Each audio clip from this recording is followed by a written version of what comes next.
Fatty ലിവറും liver സിറോസിസും liver ക്യാൻസറും ഒക്കെ കൂടി വരുന്നു. എന്താണ് ഇതിന് കാരണം? കരൾ രോഗം മൂലം മുഖവും ശരീരവും കറക്കുന്നതും, രോഗം മൂർച്ഛിച്ച് വയറിൽ നീര് കെട്ടുന്നതും, രക്തം ഛർദ്ദിക്കുന്നതും, കരൾ മാറ്റിവെക്കേണ്ട അവസ്ഥയിൽ എത്തുന്നതും പെട്ടെന്നല്ല, മറിച്ച് ഫാറ്റി ലിവറിലും കരൾ വീക്കത്തിലും തുടങ്ങി വർഷങ്ങൾക്ക് ശേഷമാണ് സിറോസിസിലും ക്യാൻസറിലും ഒക്കെ എത്തുന്നത്. ആധുനിക പരിശോധനകളിലൂടെ കരൾ രോഗങ്ങൾ തുടക്കത്തിൽ കണ്ടെത്താനാകും. ഒട്ടുമിക്കവരിലെയും രോഗകാരണം കണ്ടെത്തി പരിഹരിക്കാനും കഴിയുന്നതേ ഉള്ളൂ. അതായത് വേണ്ട മുൻകരുതലുകൾ എടുത്താൽ ലിവർ ഫെയിലിയർ മൂലമുള്ള അസ്വസ്ഥതകളും കരൾ മാറ്റിവെക്കലും കരൾ രോഗം മൂലമുള്ള അകാല മരണങ്ങളും ഒക്കെ ഒഴിവാക്കാനാകുന്നതേ ഉള്ളൂ. പണ്ട് അമിത മദ്യപാനികളിലാണ് ഫാറ്റി ലിവറും ലിവർ സിറോസിസും ക്യാൻസറും ഒക്കെ കണ്ടിരുന്നതെങ്കിലും ഇന്ന് മദ്യം തൊടുക പോലും ചെയ്യാത്തവരിലും ചെറുപ്രായക്കാർക്കിടയിൽ പോലും കരൾ രോഗങ്ങൾ സാധാരണമായിരിക്കുന്നു. കുട്ടികൾക്ക് പോലും വയറിന്റെ സ്കാൻ പരിശോധന നടത്തിയാൽ ഫാറ്റി ലിവർ കാണുന്നത് ഇന്ന് വളരെ സാധാരണമാണ്. എന്താണ് ഇതിന് കാരണം? കരളിനെ സംരക്ഷിക്കാൻ എന്താണ് ചെയ്യേണ്ടത്? ഒരു ഹെൽത്ത് ടിപ്പ് തരിക എന്നതിനുപരി ഈ രോഗത്തിന്റെ കാരണങ്ങളെയും രോഗം നേരത്തെ കണ്ടെത്താനുള്ള മാർഗങ്ങളെയും രോഗം ശരീരത്തെ എത്രമാത്രം ബാധിച്ചു എന്ന് മനസ്സിലാക്കാനുള്ള പരിശോധനാ രീതികളെയും മോഡേൺ മെഡിസിനിൽ ലഭ്യമായ ചികിത്സാ രീതികളെയും അവയുടെ ഗുണദോഷങ്ങളെയും പരിമിതികളെയും കുറിച്ച് അറിവ് നൽകുകയും ഒപ്പം തന്നെ ജീവിതശൈലിയുമായി ഈ രോഗങ്ങൾക്കുള്ള ബന്ധവും ജീവിതശൈലി ക്രമപ്പെടുത്തുന്നതിലൂടെ രോഗപ്രതിരോധവും രോഗമുക്തിയും എങ്ങനെ സാധ്യമാക്കാം എന്നും മനസ്സിലാക്കാൻ സഹായിക്കുക എന്നതാണ് ഇതിലൂടെ ലക്ഷ്യമിടുന്നത്. അതിനാൽ വീഡിയോ കുറച്ച് നീണ്ടുപോകാം. കൂടുതലായി ഈ രോഗത്തെയും അത് എങ്ങനെയാണ് ആരോഗ്യത്തെ പ്രതികൂലമായി ബാധിക്കുന്നത് എന്നറിയാനും മനസ്സിലാക്കി അതിൽ നിന്ന് മോചനം നേടാനും ആഗ്രഹിക്കുന്നവർക്ക് വേണ്ടിയാണിത്. മരുന്ന് കഴിച്ചുകൊണ്ടിരിക്കുന്ന രോഗികൾ പരിശോധനകൾ നടത്തി ഡോക്ടറുടെ നിർദ്ദേശപ്രകാരം മാത്രമേ മരുന്നുകൾ കുറയ്ക്കുകയോ നിർത്തുകയോ ചെയ്യാവൂ എന്ന കാര്യം പ്രത്യേകം ഓർമ്മിക്കണം. കരളിനെ ഹെൽത്തി ആയിട്ട് സംരക്ഷിക്കാനും അല്ലെ കരൾ രോഗം ഉണ്ടെങ്കിൽ അതിന് മാറണമെന്നുള്ളവരും ബേസിക്കലി നമ്മൾ കരളിനെ കുറിച്ച് ആദ്യമായിട്ട് നമ്മളൊന്ന് അറിയണം. ഇപ്പൊ കരളെന്ന് പറഞ്ഞാൽ നമ്മുടെ ബോഡിയിലെ ഏറ്റവും വലിയ ഓർഗൻ ആണെന്ന് പറയാം. ഇന്റേണൽ ഓർഗൻ, ഉള്ളിലുള്ളതിൽ ഏറ്റവും വലിയ ഓർഗൻ ആണ്. ഏറ്റവും വലുത് സ്കിന്നാണ്, പക്ഷെ ഉള്ളിലുള്ളതിൽ ഏറ്റവും വലുത് ലിവറാണ്. അതിൽ ഏകദേശം ഒരു 1.5 to 1.8 kg ആണ് അതിന്റെ വെയിറ്റ് വരിക. അപ്പൊ അതിനകത്ത് സ്മോൾ യൂണിറ്റ്സ് ആയിട്ടാണ് സെല്ലുകളുടെ ഒരു ഫങ്ഷണൽ യൂണിറ്റ് ആയിട്ട് നിൽക്കുന്ന ഹെപ്പാറ്റിക് ഗ്ലോബ്യൂൾസ് എന്ന് പറയും.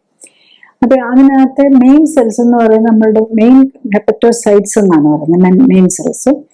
അത് കൂടാതെ നമ്മുടെ അതിൽ തന്നെ ഒരു സ്പെഷ്യലൈസ്ഡ് സെൽസ് ഉണ്ട്, പ്രത്യേകിച്ച് അതൊരു ഇമ്മ്യൂണിറ്റി ആയിട്ട് ബന്ധപ്പെട്ട്, അതായത് ലിവറിലെത്തുന്ന ടോക്സിനെയൊക്കെ നശിപ്പിക്കാനായിട്ട് ഏറ്റവും ഹെൽപ്പ് ചെയ്യുന്ന ഒരു ടൈപ്പ് സെല്ലുണ്ട്, കുഫർ സെൽസ് എന്ന് പറയും. പിന്നെ ലിവറിന്റെ വേറൊരു പ്രത്യേകത എന്താന്ന് വെച്ചാൽ അതിൻ്റെ അകത്തെ കൂടെ ഉള്ള രക്തയോട്ടമാണ്. സാധാരണ എല്ലാ അവയവങ്ങൾക്കും ഹാർട്ടിൽ നിന്ന് വരുന്ന ഒരു ആർട്ടറി ഉണ്ടാവും, ശുദ്ധരക്തം, പിന്നെ അശുദ്ധരക്തം കൊണ്ടുപോകാനായിട്ട് ഒരു വെയിനും ഉണ്ടാവും. പക്ഷെ ലിവറിന്റെ പ്രത്യേകത എന്താന്ന് വെച്ചാൽ നമ്മളുടെ ഗ്യാസ്ട്രോ ഇൻറ്റെസ്റ്റൈനൽ ട്രാക്ട് അല്ലെങ്കിൽ ദഹന വ്യവസ്ഥയായിട്ട് ബന്ധപ്പെട്ട അവയവങ്ങളിൽ നിന്ന് വരുന്ന രക്തമെല്ലാം ഒരു പോർട്ടൽ സർക്കുലേഷൻ എന്ന് പറഞ്ഞ ഇതിലേക്ക് വരും. അവിടെ നിന്ന് നേരെ ലിവറിലേക്ക് വരും. അതായത് നമ്മളുടെ ഭക്ഷണം, നമ്മൾ കഴിക്കുന്ന ഭക്ഷണം എല്ലാം അബ്സോർബ് ചെയ്യുന്ന രക്തത്തിലേക്കാണല്ലോ. എന്നിട്ട് അത് നേരെ ഹാർട്ടിലേക്കല്ല രക്തം പോകുന്നത്. ആ രക്തം വന്ന് നമ്മുടെ ലിവറിലേക്ക് വരും. എന്നിട്ട് ലിവറിൽ കൊണ്ടുവന്ന് ഈ പോഷകങ്ങളെല്ലാം കൊടുക്കും. അപ്പൊ ഈ പോഷകങ്ങളൊക്കെ എന്താ ചെയ്യേണ്ടതെന്ന് തീരുമാനിച്ച് അതിന് വേണ്ട സാധനങ്ങളൊക്കെ ആക്കി മാറ്റുന്നതും എല്ലാം ലിവറിന്റെ പണിയാണ്. ലിവറിനൊരു മേജർ വർക്കുണ്ട്. അതായത് മെറ്റബോളിസത്തിന് നമ്മളുടെ ബോഡിയിൽ ഭക്ഷണം കഴിച്ച് അബ്സോർബ് ചെയ്ത് കഴിഞ്ഞ് ദഹനം വയറിനകത്ത് നടക്കും. പക്ഷെ അബ്സോർബ് ചെയ്ത സാധനം എല്ലാം നേരെ കൊണ്ടുവന്ന് പോർട്ടൽ സർക്കുലേഷൻ എന്ന് പറയും. അപ്പം ആ വെയിൻ വന്ന് ഒരു ഹെപ്പാറ്റിക് വെയിൻ എന്ന് പറയും, അത് ലിവറിലേക്ക് വരും. അപ്പൊ അതാണ് ഒരു പ്രത്യേകത ലിവറിന്. അപ്പൊ അതിനകത്ത് രക്തയോട്ടം മറ്റവയവങ്ങളെ വെച്ച് നോക്കുമ്പോൾ ഒത്തിരി കൂടുതലുണ്ടാവും. പിന്നെ അതിന്റെ ലിവറിന്റെ ഫങ്ഷൻ എന്ന് പറഞ്ഞു കഴിയുമ്പോൾ നോക്കുമ്പോൾ ഒന്ന് മെറ്റബോളിസമാണ്. മെറ്റബോളിസത്തിൽ നമ്മൾ കാർബോഹൈഡ്രേറ്റ്, നമ്മുടെ ഭക്ഷണത്തിൽ നിന്ന് വരുന്ന എല്ലാ സാധനങ്ങളെയും മെറ്റബോളൈസ് ചെയ്യുന്ന കാർബോഹൈഡ്രേറ്റ്, ഫാറ്റ്, പ്രോട്ടീനെയൊക്കെ ഡൈജസ്റ്റ് ചെയ്ത് അമിനോ ആസിഡ്സ് ആയിട്ടായിരിക്കും വരുന്നത്. അതുപോലെ ഫാറ്റ് പിന്നെ ട്രൈഗ്ലിസറൈഡ് ആയിട്ടായിരിക്കും വരിക. പിന്നെ കാർബോഹൈഡ്രേറ്റിനെ ഗ്ലൂക്കോസ് അല്ലെ ഫ്രക്ടോസ് ആയിട്ടായിരിക്കും അത് വരുന്നത്. ഇതിലെല്ലാം വേണ്ട രീതിയിൽ മാറ്റി ഇപ്പം കാർബോഹൈഡ്രേറ്റ് ഗ്ലൂക്കോസിനെയൊക്കെ ആവശ്യത്തിൽ കൂടുതലുള്ളതിനെയൊക്കെ ഗ്ലൈക്കോജൻ, അത് കാർബോഹൈഡ്രേറ്റിന്റെ സ്റ്റോറേജ് ഫോമാണ് ഗ്ലൈക്കോജൻ എന്ന് പറയുന്നത്. അത് നമുക്ക് ബോഡിയിൽ ഒരു കിലോ ഒക്കെയാണ് മാക്സിമം ഉള്ളൂ ഗ്ലൈക്കോജനാക്കി. അത് ഗ്ലൈക്കോജനാക്കി വയ്ക്കുക. അത് ഇമ്മീഡിയറ്റ് ഗ്ലൂക്കോസ് ആവശ്യങ്ങൾക്ക് റിലീസ് ചെയ്യാനായിട്ട്. പിന്നെ കൂടുതലുള്ളതിനെയൊക്കെ ഫാറ്റ് ആക്കും, ട്രൈഗ്ലിസറൈഡ് ആക്കി അത് കൊഴുപ്പ് കോശങ്ങളിലേക്ക് വിട്ട് അവിടെ കൊണ്ടുപോയി സ്റ്റോർ ചെയ്യും. പിന്നെ നമ്മൾ ഭക്ഷണത്തിലുള്ള എക്സസ് കൊഴുപ്പിനെ ആണെങ്കിലും അതൊക്കെ എനർജി സ്റ്റോർ ആയിട്ടാണ് ഇതിനൊക്കെ ഇന്ന് മാറുന്നത്. അപ്പൊ എനർജി ആയിട്ട് ഇത് കൊണ്ട് സ്റ്റോർ ചെയ്യുകയാണ്. അപ്പൊ എക്സസ് കൊഴുപ്പിനെയും കൊണ്ടുപോയി സ്റ്റോർ ചെയ്യും. പിന്നെ നമ്മുടെ കൊളസ്ട്രോൾ ബോഡിയിൽ, ഇപ്പം നമ്മൾ ഭക്ഷണം നോൺ വെജിറ്റേറിയൻ കഴിക്കുന്നവർക്കാണെങ്കിൽ അതിനകത്ത് കുറച്ച് കൊളസ്ട്രോൾ ഉണ്ടാകും ഭക്ഷണത്തിന്. പക്ഷെ ബോഡിയിൽ കൊളസ്ട്രോൾ, പ്രത്യേകിച്ച് വെജിറ്റേറിയൻസിനൊക്കെ ആണെങ്കിൽ നമുക്ക് ബോഡിക്ക് അത്യാവശ്യമുള്ള സാധനമാണ് കൊളസ്ട്രോൾ. പല മെറ്റബോളിക് ആക്ടിവിറ്റീസും, പ്രത്യേകിച്ച് സെക്സ് ഹോർമോൺ ഉണ്ടാക്കുക, വൈറ്റമിൻ ഡി ഉണ്ടാക്കുക, ഈവൻ സെല്ലിന്റെ വോൾ ഉണ്ടാക്കാൻ, ഇങ്ങനെ പല കാര്യങ്ങൾക്കും കൊളസ്ട്രോൾ വേണം. ഇതിനെ ഉണ്ടാക്കുന്നത് മെയിൻലി ലിവറിലാണ്. പിന്നെ വൈറ്റമിൻ ഡി നമ്മുടെ സ്കിന്നിൽ, സൂര്യപ്രകാശം നമ്മുടെ സ്കിന്നിൽ വീഴുമ്പം കൊളസ്ട്രോളിൽ നിന്ന് വൈറ്റമിൻ ഡി ഉണ്ടാകുമെങ്കിലും അതൊരു ഹോർമോൺ ആയിട്ടാണ് ഇരിക്കുന്നത്. അതിനെ ലിവറാണ് നെക്സ്റ്റ് ഫോമിലേക്ക് ആക്ടിവേറ്റ് ചെയ്യും. അത് കഴിഞ്ഞ് അതിനെ കൂടുതൽ ആക്റ്റീവ് ആക്കുന്നത് ശരിക്കും പറഞ്ഞാൽ കിഡ്നിയാണ്. അങ്ങനെ പല ലെവലിലാണ് ഇവരെല്ലാം, പല ഡിവിഷൻ ഓഫ് ലേബർ ഉണ്ട്. പലരും പല കാര്യങ്ങളായിട്ടാണ് ചെയ്യുന്നത്. പിന്നെ ഈ അമിനോ ആസിഡ്സ്, പ്രോട്ടീനൊക്കെ ഡൈജസ്റ്റ് ചെയ്ത് അമിനോ ആസിഡ്സ് ആയിട്ട് ലിവറിൽ എത്തിക്കഴിഞ്ഞാൽ വേണ്ടതരം പ്രോട്ടീനുകൾ നമ്മൾ ലിവറാണ് ഉണ്ടാക്കുന്നത്. അപ്പൊ അതിൽ തന്നെ ഇപ്പം ക്ലോട്ടിങ്ങിന് വേണ്ടിയിട്ട്, അത് രക്തം കട്ടപിടിക്കാൻ വേണ്ടിയിട്ടുള്ള പല സാധനങ്ങളും പ്രോട്ടീൻ ഫാക്ടേഴ്സ് എന്ന് പറയും. അത് ഓൾമോസ്റ്റ് 12 തരമൊക്കെ ഉണ്ട് ഇപ്പൊ പ്രോട്ടീൻ ഫാക്ടേഴ്സ്. ഇതൊക്കെ ഉണ്ടാക്കുന്നത് ലിവറാണ്. അതുപോലെ ഈ പ്രോട്ടീൻ ഫാക്ടേഴ്സിനെ, ഈ ക്ലോട്ടിങ്ങിനെ കൺട്രോൾ ചെയ്യുന്ന വേറൊരു സെല്ലാണ് പ്ലേറ്റ്ലെറ്റ് എന്ന് പറയുള്ളൂ. പ്ലേറ്റ്ലെറ്റ് ഉണ്ടാക്കുന്നത്, പ്ലേറ്റ്ലെറ്റ് ഉണ്ടാക്കാനായിട്ട് എത്ര ഉണ്ടാക്കണമെന്ന് പറയാൻ ഒരു ഹോർമോൺ ഉണ്ട്, ത്രോംബോപോയറ്റിൻ. അതുണ്ടാക്കുന്നത് ലിവറാണ്. പ്ലേറ്റ്ലെറ്റിനെ ഉണ്ടാക്കുന്നത് എല്ലുകൾക്കുള്ളിനകത്താണ്, മജ്ജയ്ക്കകത്താണ്. പക്ഷെ എത്ര ഉണ്ടാക്കണമെന്ന് പറയുന്നത് ലിവറാണ്. ത്രോംബോപോയറ്റിൻ, ലിവർ പറയുന്നതനുസരിച്ച് ത്രോംബോപോയറ്റിൻ പുറത്തു വരുന്നതനുസരിച്ചായിരിക്കും പ്ലേറ്റ്ലെറ്റ് എത്ര വേണമെന്നുള്ളത് തീരുമാനിക്കുന്നത്. അതുപോലെ ഒരു ആൻജിയോടെൻസിനോജൻ എന്ന് പറഞ്ഞൊരു ഹോർമോൺ പോലെ ഉണ്ട്, ഒരു പ്രോ ഹോർമോണാണ്. അതാണ് പ്രഷറിനെ കൺട്രോൾ ചെയ്യാൻ. അതും കിഡ്നി എന്നുള്ള ഒരു റെനിൻ, ആൻജിയോടെൻസിൻ, ആൽഡോസ്റ്ററോൺ മെക്കാനിസം ഒക്കെ ഉണ്ട്. അത് kidney, liver, lungs and adrenal gland, ഇവർ 3 പേരും കൂടിയാണ് ആ ഒരു സൈക്കിളിലാണ് നമ്മൾ ബ്ലഡ് പ്രഷർ കൺട്രോൾ ചെയ്യുന്നത്. അതുകൂടാതെ ബ്രെയിനിൽ നിന്നും ഹാർട്ടിൽ നിന്നും ഒക്കെ ഉള്ള വേറെ ഹോർമോൺസും ഉണ്ട്. പക്ഷെ ഇത് അവരാണ് ഏറ്റവും മെയിൻ ആയിട്ട് നിൽക്കുന്നത്. അപ്പൊ ഇതെല്ലാം ഉണ്ടാക്കാനായിട്ട് ലിവറിന്റെ ആവശ്യമുണ്ട്. ഓൾമോസ്റ്റ് 500 ഐറ്റംസ് ലിവർ ഉണ്ടാക്കുന്നുണ്ടെന്നുള്ളതാണ്. അത് ബോഡിയുടെ ആവശ്യത്തിനനുസരിച്ച് ഉണ്ടാക്കിക്കൊണ്ടിരിക്കുകയാണ്. ഡിമാൻഡ് പറയുന്നതനുസരിച്ച് ഓരോ കെമിക്കൽ ഇതെല്ലാം കമ്മ്യൂണിക്കേറ്റ് ചെയ്യുന്ന ഒന്നെങ്കിൽ ന്യൂറോളജിക്കലി അല്ലെങ്കിൽ കെമിക്കലി ആണ്. ഈ ഹോർമോൺസും സൈറ്റോകൈൻസും ഒക്കെ വഴി അനുസരിച്ച് ഉണ്ടാക്കിക്കൊണ്ടിരിക്കുകയാണ്. ദെൻ ഡീടോക്സിഫിക്കേഷൻ, അതായത് വിഷത്തിനെ വിഷമല്ലെന്നാക്കുക. എന്ത് നമ്മളുടെ മുകളിൽ വിഷം ചെന്നാലും, ഈവൻ നമുക്കറിയാം ആൽക്കഹോളിനെ ഡീടോക്സിഫൈ ചെയ്ത്, ശരിക്കും കെമിക്കൽ ഡീടോക്സിഫൈ ചെയ്യാനായിട്ട് ആദ്യം ചെയ്ത് ആൽഡിഹൈഡ് ആക്കുകയാണ്. ആൽഡിഹൈഡ് ശരിക്കും മോർ ടോക്സിക് ആണ്. അതിന് ഇമ്മീഡിയറ്റ്ലി തന്നെ അതിനെ നെക്സ്റ്റ് ഫോം എനർജി യൂസേജിന് വേണ്ടി ടെസ്റ്റിക് ആസിഡ് അല്ലെങ്കിൽ അസിറ്റൈൽ കോയ പോലെയുള്ളതാക്കുകയാണ് ചെയ്യുന്നത്. അപ്പൊ അത് ലിവറിന്റെ ഫങ്ഷനാണ്. പിന്നെ എന്ത് മെഡിസിൻസ് നമ്മൾ കഴിക്കുന്ന മരുന്നെല്ലാം നേരെ കഴിക്കുകയാണെങ്കിൽ നേരെ ലിവറിലേക്കാണ് ചെല്ലുന്നത്. അവിടെ വെച്ച് 80 to 90% മിക്കവാറും എല്ലാ മരുന്നുകളെയും ലിവർ ഡീടോക്സിഫൈ ചെയ്യും. ആക്ച്വലി നമ്മൾ ആഗ്രഹിക്കുന്നില്ലത്, പക്ഷെ എന്നാലും അങ്ങനെയാണ് സംഭവിക്കുന്നത്. അതുകൊണ്ടാണ് ലിവറിന് പ്രോബ്ലം ഉള്ളവർക്ക് നമ്മൾ മരുന്ന് ഓവർഡോസ് ആകാം, പെട്ടെന്ന് ലിവറിനെ കൊണ്ട് ജോലി ചെയ്യാൻ പറ്റില്ല. അതുപോലെ പലതരം മരുന്നുകളും ലിവറിന് ചിലപ്പോൾ പ്രോസസ്സ്, ചിലരിൽ ചില പ്രത്യേകതരം ജെനറ്റിക്സ് ഉള്ളവർക്ക് ചില മരുന്നൊക്കെ ഡീടോക്സിഫൈ ചെയ്യാം, അല്ലെങ്കിൽ അതിനെ മെറ്റബോളൈസ് ചെയ്യാൻ പറ്റാതെ വരുമ്പോഴാണ് ലിവർ ഡിസീസിൽ, പെട്ടെന്ന് ലിവർ ഫെയിലിയർ ഒക്കെ വരുമല്ലോ ചില മരുന്നുകൾ കഴിക്കുമ്പോൾ. അപ്പം മരുന്നുകൾ ആണ് ഡീടോക്സിഫൈൻ്റെ വേറൊരു കാര്യം. പിന്നെ നമ്മളുടെ ഫുഡിൽ കൂടെയും കോസ്മെറ്റിക്സ് കൂടെ എല്ലാം വരുന്ന ടോക്സിനെ ഡീടോക്സിഫൈ ചെയ്യാനൊരു മെയിൻ ഫംഗ്ഷനുണ്ട്. പിന്നെ ഡൈജഷൻ, അതായത് നമ്മൾ ലിവർ ഡൈജസ്റ്റ് ചെയ്ത് വരുന്നത് ന്യൂട്രിയൻ്റ് എല്ലാം അവിടെ വരുന്നത് തന്നെ ഡൈജസ്റ്റിനെ സഹായിക്കാനും ലിവർ വേണം. അതിലൊരു ബൈൽ എന്ന് പറഞ്ഞൊരു ലിക്വിഡ് ഉണ്ടാക്കും. അതിനെയാണ് ഈ ഗോൾ ബ്ലാഡറിൽ സ്റ്റോർ ചെയ്ത് വെക്കുന്നത്.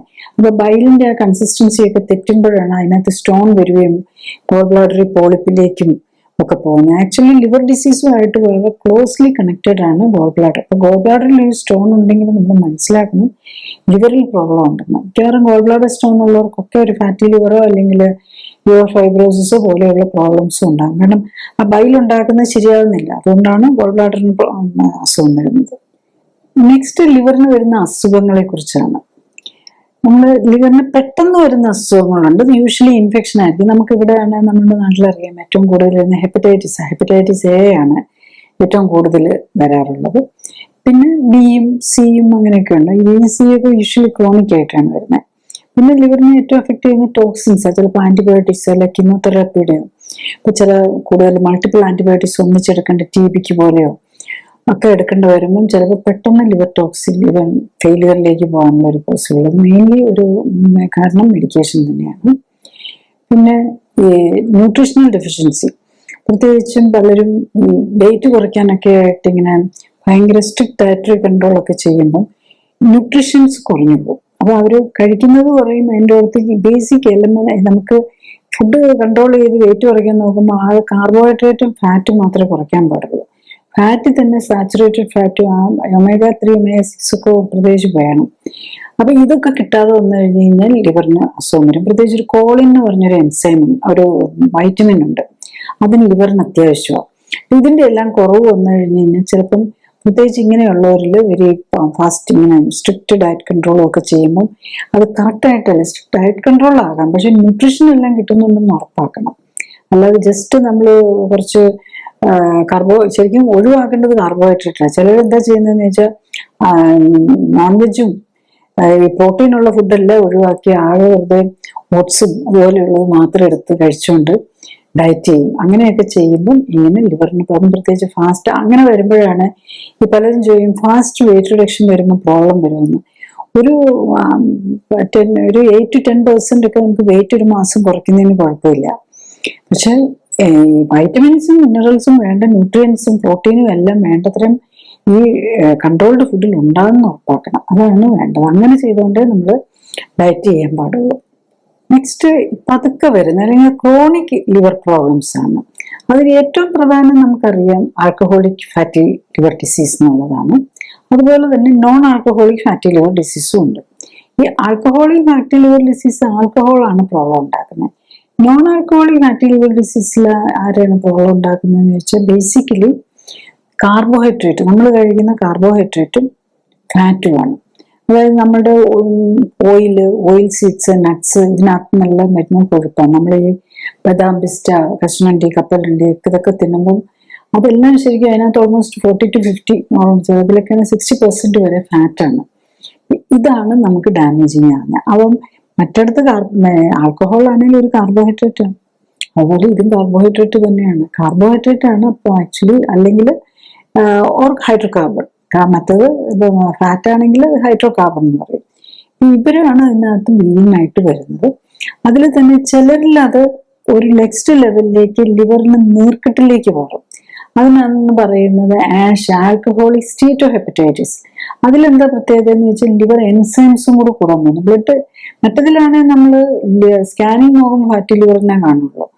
സ്കാനിങ് നോക്കുമ്പോൾ ഫാറ്റി ലിവറും ഉണ്ട്, അതിൻ്റെ കൂടെ എൻസൈംസും കൂടെ കൂടിയിട്ടുണ്ടെങ്കിൽ അതിൻ്റെ അർത്ഥം, അതുപോലെ ഇൻഫ്ലമേറ്ററി മാർക്കേഴ്സ് CRP, CRP ഒക്കെ കൂടിയിട്ടുണ്ട്, അതിൻ്റെ അർത്ഥം അവിടെ ലിവറിന് നീർക്കെട്ടും ലിവർ സെല്ലുകൾ ഡാമേജ് ആവുന്നതാണ്. മറ്റേത് ജസ്റ്റ് ഫാറ്റ് കിട്ടുക മാത്രമല്ല അവിടെ സെല്ലുകൾ നശിച്ചുകൊണ്ടിരിക്കുക എന്നും കൂടെയാണ് അതിനകത്ത് മനസ്സിലാകേണ്ടത്. അപ്പൊ ഇത് രണ്ടിലും വരാം. ആൽക്കഹോളിസത്തിലും ആൽക്കഹോളിക് ലിവർ ഡിസീസിലും അത് വരും, പിന്നെ നോൺ ആൽക്കഹോളിക്കിലും അത് തന്നെ വരും. നെക്സ്റ്റ് നമുക്ക് ലിവറിന് പ്രോബ്ലം ഉണ്ടാക്കുന്നത് പലതരം മരുന്നുകൾ തന്നെയാണ്. പലപ്പോഴും നമ്മൾ ഈ ജീവിതശൈലി രോഗങ്ങൾക്കായിട്ട് പലതരം മരുന്നുകൾ, ഇങ്ങനെ മൾട്ടിപ്പിൾ മരുന്നുകൾ, ലിവറിന് ഡയബറ്റീസിന് വേണ്ടി 3-4 എണ്ണം, പ്രഷറിന് വേണ്ടി 3-4 എണ്ണം, ഹാർട്ടിന് വേണ്ടി കുറെ, പിന്നെ അതിൻ്റെ കൂടെ ആർത്രൈറ്റിസ് ഉണ്ടെങ്കിൽ അതിന് ഇങ്ങനെ മൾട്ടിപ്പിൾ മെഡിസിൻസ് ആയിരിക്കും. ഇപ്പൊ സ്റ്റിറോയിഡ്സ്, ഹാർട്ടിന് വേണ്ടി കഴിക്കുന്ന അമിയോഡറോണ്, പിന്നെ ഈ ആർത്രൈറ്റിസിന് കഴിക്കുന്ന മെത്തോട്രെക്സേറ്റ്, പിന്നെ ആന്റിബയോട്ടിക്സ്, പ്രത്യേകിച്ച് ടെട്രാസൈക്ലിൻ പോലെ പല ആന്റിബയോട്ടിക്സിനും ലിവർ പ്രോബ്ലം ഉണ്ടാക്കാം. പിന്നെ ഈ ലേഡീസിനൊക്കെ ക്യാൻസർ കഴിഞ്ഞിട്ട് ഹോർമോൺ തെറാപ്പിയായിട്ട് കൊടുക്കുന്ന ടമോക്സിഫൻ, കീമോതെറാപ്പിയിലെ ഓൾമോസ്റ്റ് എല്ലാ മെഡിസിൻസും തന്നെ വരാം. അതുകൊണ്ടാണ് നമ്മളിങ്ങനെ മരുന്നുകൾ കഴിച്ചുകൊണ്ടിരിക്കുന്ന ലിവർ ഫംഗ്ഷൻ നോക്കണം.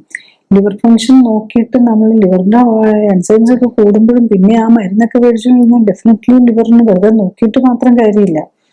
പിന്നെ ഇതെല്ലാം ജീവിതശൈലി രോഗങ്ങൾക്കാണ് നമ്മൾ മരുന്ന് കഴിക്കുന്നത്. അപ്പൊ അത് മരുന്ന് കുറച്ചുകൊണ്ട് വന്നില്ലെങ്കിൽ മറ്റു രോഗം ഇല്ലാത്തൊരു രോഗം അല്ലെ ഒടാൻ പോകുന്നത് പ്രിവെന്റ് ചെയ്യാനായിട്ട് കഴിക്കുമ്പോൾ നമ്മൾ ലിവറിനെയാണ് കോംപ്രമൈസ് ചെയ്യുന്നത്. അത് നമ്മൾ ഓൾവേസ് ഓർക്കണം. അപ്പൊ മരുന്ന് കഴിയുമ്പോൾ ലിവർ എൻസൈംസ് കൂടിയിട്ടും പല പേഷ്യൻസും കാണാറുണ്ട് മരുന്ന് പിന്നെയും കണ്ടിന്യൂ ചെയ്തുകൊണ്ടിരിക്കുന്നത്.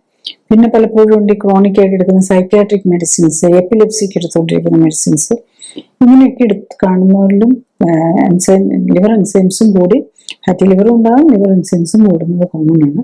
അപ്പൊ നമ്മൾ സീരിയസ്ലി ചിന്തിക്കണം ലൈഫ് സ്റ്റൈൽ കറക്റ്റ് ചെയ്തുകൊണ്ട് മരുന്ന് കുറയ്ക്കാനായിട്ടും.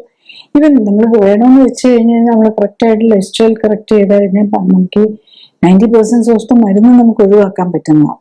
അപ്പൊ ലിവറിന് പ്രോബ്ലം ഉണ്ടോ നമ്മൾ മരുന്നുകൾ കുറയ്ക്കുക എന്നുള്ളതാണ് ഇമ്പോർട്ടൻ്റ് ആയിട്ട് വരുന്നത്. പിന്നെ ക്രോണിക് ലിവർ ഡിസീസിലാണെങ്കിലും ഹെപ്പറ്റൈറ്റിസ് ബി, ഹെപ്പറ്റൈറ്റിസ് സി, ഇതിനൊക്കെ നമ്മൾ ആന്റിവൈറലൊക്കെ എടുക്കും. അതാണെങ്കിലും ശരിക്കും ലിവറിന് തന്നെയാണ് അതിൻ്റെ ഡാമേജ് വരാവുന്നത്. ശരിയാണ്, കുറെ ബെനിഫിറ്റ് വരാം. അപ്പൊ ഇതൊക്കെ എന്താ ചെയ്യേണ്ടതെന്ന് വെച്ച് കഴിഞ്ഞാൽ പിന്നെ ഹെപ്പറ്റൈറ്റിസ് ബിക്കും ഹെപ്പറ്റൈറ്റിസ് സിക്കും ഒക്കെ മരുന്ന് കഴിച്ചുകൊണ്ടിരിക്കുകയാണെങ്കിൽ നമ്മൾ ന്യൂട്രീഷനും മറ്റുള്ള ലൈഫ് സ്റ്റൈൽ ഫാക്ടേഴ്സും കൂടെ കറക്റ്റ് ചെയ്ത് ഈ വൈറൽ ലോഡും അതുപോലെ ചിലപ്പം ഞാൻ പേഷ്യൻസ് കണ്ടിട്ടുണ്ട് ഹെപ്പറ്റൈറ്റിസ് സിക്ക് വർഷങ്ങളായിട്ട് മരുന്ന് കഴിച്ചുകൊണ്ടിരിക്കുക, വൈറൽ ലോഡോ ഒന്നും നോക്കുന്നില്ല, മാറിയോന്ന് തന്നെ നോക്കുന്നില്ല. ആക്ച്വലി അദ്ദേഹം ലിവറിന് ഡാമേജ് ആയിട്ട് ലിവറിന് പ്രോബ്ലം ആണ് ഈ ഇതുമായിട്ടാണ് വരുന്നത്. അപ്പൊ അതിൻ്റെ കൂടെ ഡയബറ്റീസ് ഹൈപ്പർ ടെൻഷനും ഒക്കെ ഉണ്ട്. അപ്പം ഇദ്ദേഹത്തിന്റെ നോക്കുമ്പോൾ ആക്ച്വലി ഹെപ്പറ്റൈറ്റിസ് നെഗറ്റീവ് ആണ്. വെരി കോസ്റ്റ്ലി മെഡിസിൻസ് ആണ്, ആന്റിവൈറൽസ് എടുത്തോണ്ടിരിക്കുകയാണ്. അപ്പൊ അത് ഓൾറെഡി നെഗറ്റീവ് ആയിട്ടുണ്ട്. അപ്പൊ അങ്ങനെ ഉള്ളപ്പോഴും നമ്മൾ അത് കറക്റ്റായിട്ട് ഈവൻ പോസിറ്റീവ് ആയിട്ടുള്ളവർക്കാണെങ്കിൽ നമ്മൾ കാണാറുള്ളത് എന്താന്ന് വെച്ചാൽ കറക്റ്റായിട്ട് ഈ ന്യൂട്രീഷനും കൊടുത്ത് ഈ ക്ലിനിക്കൽ സപ്പോർട്ട് നമ്മൾ ചെയ്ത് മരുന്നെല്ലാം കുറച്ചുകൊണ്ട് വന്നു കഴിയുമ്പോൾ ഈവൻ പോസിറ്റീവ് ആയിരിക്കുന്നത് നെഗറ്റീവായി മാറാം എന്നുള്ളതാണ്. അപ്പൊ അതും കൂടെ നമ്മൾ നോക്കുക. നമ്മൾ ലിവറിനെ പ്രൊട്ടക്ട് ചെയ്യാൻ ഈവൻ ആന്റിവൈറൽ മെഡിസിൻസ് പോലും കഴിച്ചുകൊണ്ട് ലോങ് ടൈമിൽ ഇരിക്കുന്ന അപ്പൊ അതിൻ്റെതായുള്ള സൈഡ് എഫക്റ്റുകൾ വരാം. നെക്സ്റ്റ് ഉള്ളത് ഓട്ടോഇമ്യൂൺ ഡിസീസാണ്. അതിൽ നമുക്കൊരു ഫാമിലിയിൽ ടെൻഡൻസി ഉണ്ട്, പലപ്പോഴും പലരും ഉണ്ടല്ലോ, ചില ഫാമിലിയിലൊക്കെ ഉണ്ട്. ചിലപ്പം family members 45 years 50 years 55 years ഒക്കെ ആകുമ്പോഴേക്കും ലിവർ പ്രോബ്ലം വന്ന് ലിവർ ഫെയിലിയറിലേക്കും റിനൽ ട്രാൻസ്പ്ലാന്റിലേക്കും ഒക്കെ പോകുന്നു. ഇതൊക്കെ ഒരു ഓട്ടോഇമ്യൂൺ ലിവർ ഡിസീസാണ്. അതിൽ മെയിൻലി കാണുന്നത് എന്താണെന്ന് ചോദിച്ചു കഴിഞ്ഞാൽ ഈ ഓട്ടോഇമ്യൂൺ ലിവർ ഡിസീസിന്റെ മെയിൻ റീസൺ ആയിട്ട് വരുന്നത് നമ്മൾ ചില ഭക്ഷണങ്ങൾ നമുക്ക് പറ്റാത്തതുണ്ടാവും. ആ ഭക്ഷണം ഒഴിവാക്കുക എന്നുള്ളതാണ് അതിനകത്ത് നിന്ന് ചെയ്യേണ്ടത്. അപ്പൊ ആ ഭക്ഷണം ഏതാണെന്ന് കണ്ടുപിടിച്ച് പ്രത്യേകിച്ച് ഒരു ഓട്ടോഇമ്യൂൺ ലിവർ സെൽസ് അല്ലെ ഹെപ്പറ്റോസൈറ്റ്സിന് വരുമ്പോൾ ഹെപ്പറ്റൈറ്റിസ് എന്ന് പറയും. പിന്നെ കൊളാഞ്ചൈറ്റിസ്, അതായത് നമ്മുടെ ഈ ബൈല്, നമ്മുടെ ഈ രക്തരസം പോകുന്ന കുഴലുണ്ട്, അതിന് വരുന്നതിനാണ് നമ്മൾ കൊളാഞ്ചൈറ്റിസ് എന്ന് പറയുന്നത്. രണ്ട് രീതിയിലും വരാം. കൊളാഞ്ചൈറ്റിസിന്റെ കാര്യത്തിൽ ഒരു മെയിൻ റീസൺ ആയിട്ട് പറയുന്നത് ഗ്ലൂട്ടൻ അലർജിയാണ്, ഗ്ലൂട്ടൻ ഇൻടോളറൻസ് ആണ്. അപ്പൊ അതുകൊണ്ടാണ് ഇത്തരം രോഗങ്ങളുള്ളവർ ഗ്ലൂട്ടൻ, അതായത് ഗോതമ്പിനകത്തും മൈദ, റവ, ഇതിനകത്തൊക്കെ ഉള്ള ഒരു പ്രോട്ടീനാണ്. ആക്ച്വലി അത് ബോഡിക്ക് പറ്റാതെ വരുന്നു. നമ്മൾ പല പേഷ്യൻസിലും കാണാറുണ്ട് ഇവൻ ചിലർക്ക് റൈസ് പറ്റൂല. ഇപ്പൊ ലിവർ ഡിസീസ് ഉണ്ട്, ലിവർ എൻസൈംസ് കൂടി നിൽക്കുന്നു, ഫാറ്റി ലിവർ ഉണ്ടെങ്കിൽ അവർക്ക് റൈസ് പറ്റില്ലെങ്കിൽ റൈസും ഒഴിവാക്കേണ്ടി വരും. അപ്പൊ അതിന് പകരം നമുക്ക് മറ്റു ഓപ്ഷൻസ് ഉണ്ടാവും. മില്ലറ്റ്സ് ഉണ്ട്, ഫ്രൂട്ട്സ്, പൊട്ടറ്റോ, മുട്ടപ്പൊക്കെ, ഇതൊക്കെ കഴിക്കാമല്ലോ. കാർബോഹൈഡ്രേറ്റ് അല്ലേ ഇതിനകത്ത്, ആ കാർബോഹൈഡ്രേറ്റ് ആണ് കിട്ടുന്നത്. നമുക്ക് നാച്ചുറലി ഇഷ്ടംപോലെ ഫുഡ് ഐറ്റംസ് ഉണ്ട്. നമുക്ക് പറ്റാത്തത് ഒഴിവാക്കി പറ്റിയത് ഉപയോഗിക്കാൻ നോക്കുക എന്നുള്ളതാണ് ഇതിനകത്ത് ചെയ്യുന്നത്. നെക്സ്റ്റ് ക്യാൻസർ ആണ്. ക്യാൻസർ വരുന്നതും പതുക്കെ ആണ്. മിക്കവാറും ലിവർ ക്യാൻസർ ആണെങ്കിലും ഏത് ക്യാൻസർ ആണെങ്കിലും ലിവറിന്റെ ക്യാൻസറും വരാം, മറ്റ് സ്ഥലങ്ങളിൽ നിന്നുള്ള മെറ്റാസ്റ്റേസിസ് പടരുന്നത് പോലെ വരുന്നതും ആകാം. അപ്പൊ ഏതിലാണെങ്കിലും ലിവറും അസുഖം വരുന്ന ക്യാൻസർ എന്ന് പറയുന്ന ഒരു ലൈഫ് സ്റ്റൈൽ ഡിസീസാണ്. നമ്മൾ ടോക്സിൻസ് നമ്മുടെ ബോഡിയിൽ അക്യുമുലേറ്റ് ചെയ്ത് ന്യൂട്രീഷണൽ ഡെഫിഷ്യൻസി കാരണമാണ് ഇതെല്ലാം വരുന്നത്. അപ്പൊ അത് നമ്മൾ കറക്റ്റ് ചെയ്യുകയാണ് അവിടെയാണെങ്കിലും നമ്മൾ ചെയ്യേണ്ടി വരുന്നത്. പിന്നെ ലിവറുമായിട്ട് അറ്റാച്ച്ഡ് ആയിട്ടുള്ളതാണല്ലോ ഗോൾ ബ്ലാഡർ. ലിവർ ഉണ്ടാക്കുന്ന പിത്തരസം കളക്ട് ചെയ്ത് വെച്ച് അതിനെ കോൺസെൻട്രേറ്റ് ചെയ്ത് സേവ് ചെയ്ത് വെച്ചിട്ട് നമ്മുടെ ഭക്ഷണം കഴിക്കുമ്പോൾ ആവശ്യമനുസരിച്ച് കൊടുക്കുക എന്നുള്ളതാണ് അതിന്റെ ഉദ്ദേശം. അപ്പൊ അതിൽ നമ്മൾ സ്റ്റോണ്, പോളിപ്പ് ഒക്കെ ക്യാൻസർ വരുന്നതും ശരിക്കും ലിവർ ഡിസീസുമായിട്ട്, ലിവർ ഉണ്ടാക്കുന്ന ബൈല് പ്രോപ്പർ ക്വാളിറ്റി വരുന്നില്ല, അതുകൊണ്ടാണ് ഈ ഇതിന് അസുഖം വരുന്നത് ശരിക്കും. ഗോൾ ബ്ലാഡറിന് അസുഖം വരുന്നത്. നെക്സ്റ്റ് നമ്മൾ ചില ഡയബറ്റിക് പേഷ്യൻസ് ഒക്കെ പലപ്പോഴും പാൻക്രിയാസിന്റെ അസുഖമുണ്ട്, ഡയബറ്റീസ്. അവർക്ക് പാൻക്രിയാറ്റൈറ്റിസ് ഉണ്ടാവും. അപ്പൊ ഈ പാൻക്രിയാറ്റൈറ്റിസ് ഉള്ളവർക്കും ലിവറും ആയിട്ടുള്ള അസുഖങ്ങൾ വരാനും, അതുപോലെ ഏത് GIT കുടല് സംബന്ധമായ ആമാശയ സംബന്ധമായ രോഗങ്ങളുള്ളവർക്കൊക്കെ നമ്മളുടെ ലിവറിനെ ബാധിക്കാം എന്നുള്ളതാണ്. അപ്പൊ അതില് നമുക്കറിയാം, നമ്മൾ സ്കിന്നിൽ ഇപ്പൊ എന്തെങ്കിലും ഒരു മുറിവ് വന്നു കഴിഞ്ഞാൽ അണുക്കൾ ഉള്ളിലേക്ക് വരാമല്ലോ. ഒരു മുറിവോ അല്ലെങ്കിൽ അൾസറോ ഒക്കെ വന്നു കഴിഞ്ഞാൽ അത് പഴുക്കുന്ന പോലെ വരാമല്ലോ. ഇതുപോലെ തന്നെയാണ് നമ്മൾ അൾസറേറ്റീവ് കൊളൈറ്റിസ് അല്ലെങ്കിൽ Crohn's disease, gastritis, gastric ulcer എന്നൊക്കെ പറയുമ്പോൾ അങ്ങനെയാണ്. അവിടെ ഒരു പ്രോബ്ലം വരികയാണ്. അപ്പൊ എന്താ പറ്റുന്നത്? ഈ വയറിനകത്തെല്ലാം ബാക്ടീരിയാസ് ഉണ്ട്. നമുക്ക് തന്നെ അറിയാം, നമ്മുടെ സ്റ്റൂള് അതിനകത്ത് സോ മെനി ബാക്ടീരിയാസ് ഉണ്ട്. അതുപോലെ ഇൻഡൈജസ്റ്റഡ് ഫുഡ് തന്നെ ഡൈജസ്റ്റഡ് അല്ലാത്തതുണ്ട്. നമ്മൾ നോർമലി കറക്റ്റ് ഡൈജസ്റ്റഡ് ഫുഡ് മാത്രമാണ് ഉള്ളിലേക്ക് ബ്ലഡിലേക്ക് അബ്സോർബ് ചെയ്യുക.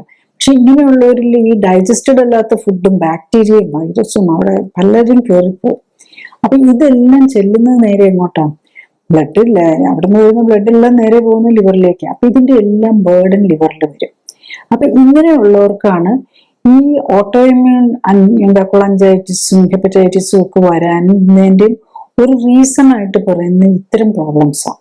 അപ്പൊ നമുക്ക് അറിയത്തില്ലാത്തതിനെയൊക്കെ നമ്മൾ പറയും ഇഡിയോപ്പതിക്കെന്നും ഓട്ടോഇമ്യൂൺ. ബേസിക്കലി നമ്മുടെ ഇമ്മ്യൂൺ സിസ്റ്റം നമുക്ക് എഗെയിൻസ്റ്റ് ആയിട്ട് അതിനെ കൊണ്ട് വർക്ക് ലോഡ് താങ്ങാൻ പറ്റാതെ വരുമ്പോൾ അത് അബറന്റ് ആയിട്ട്, അതായത് എന്താ ചെയ്യേണ്ടതെന്ന് അറിയാൻ മേലാതെ ഈ നമ്മളുടെ സെൽസിനെ തന്നെ അറ്റാക്ക് ചെയ്യുകയാണ് ചെയ്യുന്നത്. അപ്പൊ ആ ഒരു സിറ്റുവേഷനിലേക്ക് പോകാനുള്ള കാരണം ഇങ്ങനെ ലീക്കി കട്ട് സിൻഡ്രോം എന്ന് പറയും. ലീക്കി കട്ടാണ്, വയറിനകത്തുള്ള പ്രശ്നങ്ങളാണെന്നാണ്. പിന്നെ ലിവറിനുമായിട്ട് ബന്ധപ്പെട്ട് വരുന്ന മെറ്റബോളിക് സിൻഡ്രോം ആണ്. മെറ്റബോളിക് സിൻഡ്രോം എന്ന് പറയുമ്പോൾ നമുക്കറിയാം, നമ്മൾ ഏറ്റവും കൂടുതൽ കാണുന്ന ഡയബറ്റീസ്, ഹൈപ്പർ ടെൻഷൻ, ഡൈസ്ലിപ്പിഡീമിയ, ഒബേസിറ്റി, അതായത് അമിതവണ്ണം, ഇതെല്ലാം കൂടെ കൂടിയായിരിക്കും. പിന്നെ അതിൻ്റെ കൂടെ കൂർക്കം വലിയും സ്ലീപ്പ് അപ്നിയയും ഒക്കെ ഉണ്ടാവും. അപ്പൊ ഇതിലെല്ലാം അത് തന്നെ നമ്മളുടെ ലിവറിന് കാരണം കൊഴുപ്പ് കൂടിയിട്ടാണ് ഈ രോഗം എല്ലാം ഉണ്ടാകുന്നത്. അല്ലെങ്കിൽ കൊഴുപ്പ് നമ്മുടെ ശരീരത്തിൽ കൂടുകയും അത് രക്തക്കുഴലിലൊക്കെ അടിയുകയും ഒക്കെ ചെയ്യുമ്പോഴാണ് ഈ രോഗങ്ങളിലേക്ക് പോകുന്നത്. അപ്പം അത് തന്നെ അത് രോഗവും ലിവറിന് പ്രശ്നം ഉണ്ടാക്കും. കാരണം ഡയബറ്റീസ് ഉള്ള എല്ലാവർക്കും ഫാറ്റി ലിവറും ഉണ്ടാവും. അത് പിന്നെ പ്രോഗ്രസ് ചെയ്ത് സിറോസിസിലേക്ക് പോകുന്നുണ്ടോ എന്നുള്ളത് മാത്രമേ ക്വസ്റ്റ്യൻ വരുന്നുള്ളൂ എന്നുള്ളതാണ്. അതുപോലെ മിക്കവാറും ഹൈപ്പർ ടെൻസീവ് പേഷ്യൻസ്, കാരണം അവർക്ക് ആദ്യം ഇല്ലെങ്കിലും അത് പിന്നെ വരും. കാരണം അവർ മരുന്ന് കണ്ടിന്യൂസ് ആയിട്ട് കഴിക്കാൻ തുടങ്ങുമ്പോൾ അതിന് ലിവറിനെ ടോക്സിക് ആണ്, ലിവറിന്റെ വർക്ക് ലോഡ് കൂടും. അപ്പൊ നാച്ചുറലി അത് ലിവറിനെ ഡാമേജ് ചെയ്യും. പിന്നെ പലപ്പോഴും ന്യൂട്രീഷണൽ ഡെഫിഷ്യൻസി, പലതരം വൈറ്റമിൻസും ഒക്കെ വേണം. പ്രത്യേകിച്ച് ഒരു കോളിൻ എന്ന് പറഞ്ഞൊരു വൈറ്റമിൻ ഉണ്ട്. അത് ലിവറിന്റെ ഫങ്ഷനിങ് വെരി ഇമ്പോർട്ടൻ്റ് ആണ്. കാരണം ഒത്തിരി മെറ്റബോളിക് ആക്ടിവിറ്റീസ് വരുന്നതാണ് അവിടെ. അപ്പൊ അതിന്റെ കുറവും ലിവർ പ്രോബ്ലംസിലേക്ക് വരാൻ ഉള്ളതാണ്. നെക്സ്റ്റ് ടോക്സിൻസ് ആണ്. അപ്പൊ നമ്മൾ മരുന്നുകൾ ശരിക്കും ഒരു ടോക്സിൻ പോലെയാണ്. പിന്നെ നമ്മൾ കഴിക്കുന്ന ഫുഡിൽ കെമിക്കൽസ്, പലതരം കെമിക്കലുകൾ വരുന്നുണ്ടല്ലോ. അതായത് ഫുഡ് അഡിറ്റീവ്സ് ആയിട്ട് കളർ, പ്രിസർവേറ്റീവ്സ്, ടേസ്റ്റ് മേക്കേഴ്സ്, ഇതെല്ലാം നമുക്ക് ലിവറിന് ടോക്സിക് ആയിട്ടാണ് വരുന്നത്. പിന്നെ പലപ്പോഴും ചിലപ്പോൾ ആക്സിഡന്റൽ ആയിട്ട് വരുന്ന ടോക്സിക്, അറിയാതെ എടുത്ത് കുടിക്കുകയൊക്കെ ചെയ്യുന്ന ഇതിലും വരാം. നെക്സ്റ്റ് ഈ മരുന്നുകൾ, നമ്മളല്ലാത്ത അസുഖങ്ങൾക്കായിട്ട് കഴിക്കുന്ന മരുന്നുകളും ലിവറിന്റെ ടോക്സിക് ലോഡ് കൂട്ടുകയാണ് ചെയ്യുന്നത്. ലിവർ അസുഖത്തിന് വേണ്ടി കഴിച്ചാലും ഡയബറ്റീസിന് വേണ്ടി കഴിച്ചു കഴിഞ്ഞാലും പ്രഷറിന് വേണ്ടി കഴിച്ചു കഴിഞ്ഞാലും ഈ മരുന്നെല്ലാം ഫസ്റ്റ് ചെല്ലുന്നത്, ഏറ്റവും കൂടുതൽ അതിൻ്റെ എല്ലാം ഇമ്പാക്ട് വരുന്നത് വയറിന്. അപ്പം വയറിനെ അസ്വസ്ഥമാക്കും, പലപ്പോഴും അൾസർ ഉണ്ടാക്കും. നമുക്കറിയാം ആസ്പിരിൻ അൾസർ ഉണ്ടാക്കും, വയറിന് ഉണ്ടാക്കും. അതുപോലെ തന്നെ നെക്സ്റ്റ് പ്രോബ്ലം ഉണ്ടാക്കുന്നത് ഡയറക്ട്ലി തന്നെ ഇത് നേരെ ലിവറിൽ ചെന്നിട്ട് ലിവർ വേണം ഇതിനെല്ലാം ഡീറ്റോക്സിഫൈ ചെയ്യാൻ. അപ്പോൾ അതിന്റെ വർക്ക് ലോഡ് കൂടും. അതുകൂടാതെ ഈ മരുന്നുകൾ കാരണം വയറിനുണ്ടാകുന്ന അസ്വസ്ഥതകൾ കാരണം അൾസറും ലീക്കി കെട്ടും വന്ന് അതിന്റെ പ്രശ്നങ്ങൾ കൂടെ വരും. നെക്സ്റ്റ് നമ്മൾ ലിവർ ഡിസീസ് എങ്ങനെ ഡയഗ്നോസ് ചെയ്യാന്നുള്ളത്. ബേസിക്കലി ലിവറുടെയും കിഡ്നിയുടെ ഒരു പ്രത്യേകത എന്താണെന്ന് വെച്ചാൽ തീരെ ഫെയിൽ ചെയ്ത് കഴിയുമ്പോഴേ അതൊരു സിംറ്റംസിലേക്ക് വരുള്ളൂ. അതുകൊണ്ടാണ് പലപ്പോഴും ലിവർ ഡിസീസ് അറിയാതെ പോകുന്നത്. അപ്പം ബേസിക്കലി തുടക്കത്തിൽ പലപ്പോഴും മറ്റുള്ള രോഗങ്ങളൊന്നും വലിയധികം പ്രശ്നങ്ങളൊന്നും ഇല്ലാത്തവരാണ്. ആകെ ഒരു ചെറിയ ക്ഷീണം, പിന്നെ വയറിലൊരു വേദന, പിന്നെ കുറച്ച് കുടവയറുണ്ടാകുക, ഈ ഒബേസിറ്റി, അതായത് പൊണ്ണത്തടിയോ അല്ലെങ്കിൽ കുറച്ച് ഓവർ വെയിറ്റോ ഒക്കെ ഉണ്ടാകത്തേ ഉള്ളൂ ആദ്യം.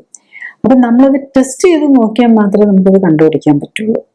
ഏറ്റവും ഏർലി ആയിട്ട് നമുക്ക് ഫാറ്റി ലിവർ കണ്ടുപിടിക്കണമെങ്കിൽ ഏറ്റവും ലിവർ ഡിസീസ് നോക്കുമ്പോൾ നമ്മൾ ഒരു അൾട്രാസൗണ്ട് സ്കാന്, ഇപ്പൊ സ്കാനിന് അബ്ഡോമിന്റെ സ്കാൻ എടുത്തു കഴിയുമ്പോൾ ലിവറിന്റെ കണ്ടീഷൻ അറിയാം. അതുപോലെ എല്ലാ അബ്ഡോമിൻ ഓർഗന്റെ, കിഡ്നിയുടെയും പാൻക്രിയാസിന്റെയും ഇൻഡസ്ട്രീന്റെയും ഒക്കെ കുറെ കാര്യങ്ങൾ നമുക്ക് അതിനകത്തുനിന്ന് അറിയാൻ പറ്റും. അപ്പൊ അതാണ് ഒരു ടെസ്റ്റ് വരുന്നത്, ഏറ്റവും പ്രധാനം. അൾട്രാസൗണ്ട് സ്കാൻ ആയിട്ട് സിമ്പിൾ ആയിട്ട് ചെയ്യുന്നത്. പിന്നെ ഉള്ളത് ബ്ലഡ് ടെസ്റ്റ് ആണ്. അതിനകത്ത് ലിവർ ഫംഗ്ഷൻ ടെസ്റ്റ് എന്ന് പറഞ്ഞ് അതൊരു ഗ്രൂപ്പ് ഓഫ് ടെസ്റ്റ് ആണ്. ചില ഓരോ ഹോസ്പിറ്റൽ ഓരോ ലാബിന്റെ അനുസരിച്ച് ഒരു 8 മുതൽ 12 ടെസ്റ്റുകളൊക്കെ വരെ വരാറുണ്ട്. അപ്പൊ അത് വെച്ചിട്ട് നമുക്ക് ഈ ലിവറിന്റെ എന്താണ് പ്രോബ്ലം, ഏതാണ് കൂടിയിരിക്കുന്നത്, ഏതാണ് കുറഞ്ഞിരിക്കുന്നത് എന്നൊക്കെ വെച്ച് എനിക്ക് എന്താ പ്രോബ്ലം എന്നുള്ളത് തിരിച്ചറിയാൻ പറ്റും. പിന്നെ ഉള്ള ഒരു ഫൈബ്രോ ടെസ്റ്റ് എന്ന് പറഞ്ഞിട്ടുണ്ട്. അത് നമ്മളിങ്ങനെ chronic disease, fibrosis, fatty liver, ഫൈബ്രോസിസിന്റെ ലെവൽ എത്ര എന്നൊക്കെ അറിയാൻ വേണ്ടിയിട്ട് അത് ബ്ലഡ് ചെയ്യുന്നത്. അതുകൂടാതെ ഒരു ഫൈബ്രോ സ്കാൻ ഉണ്ട്.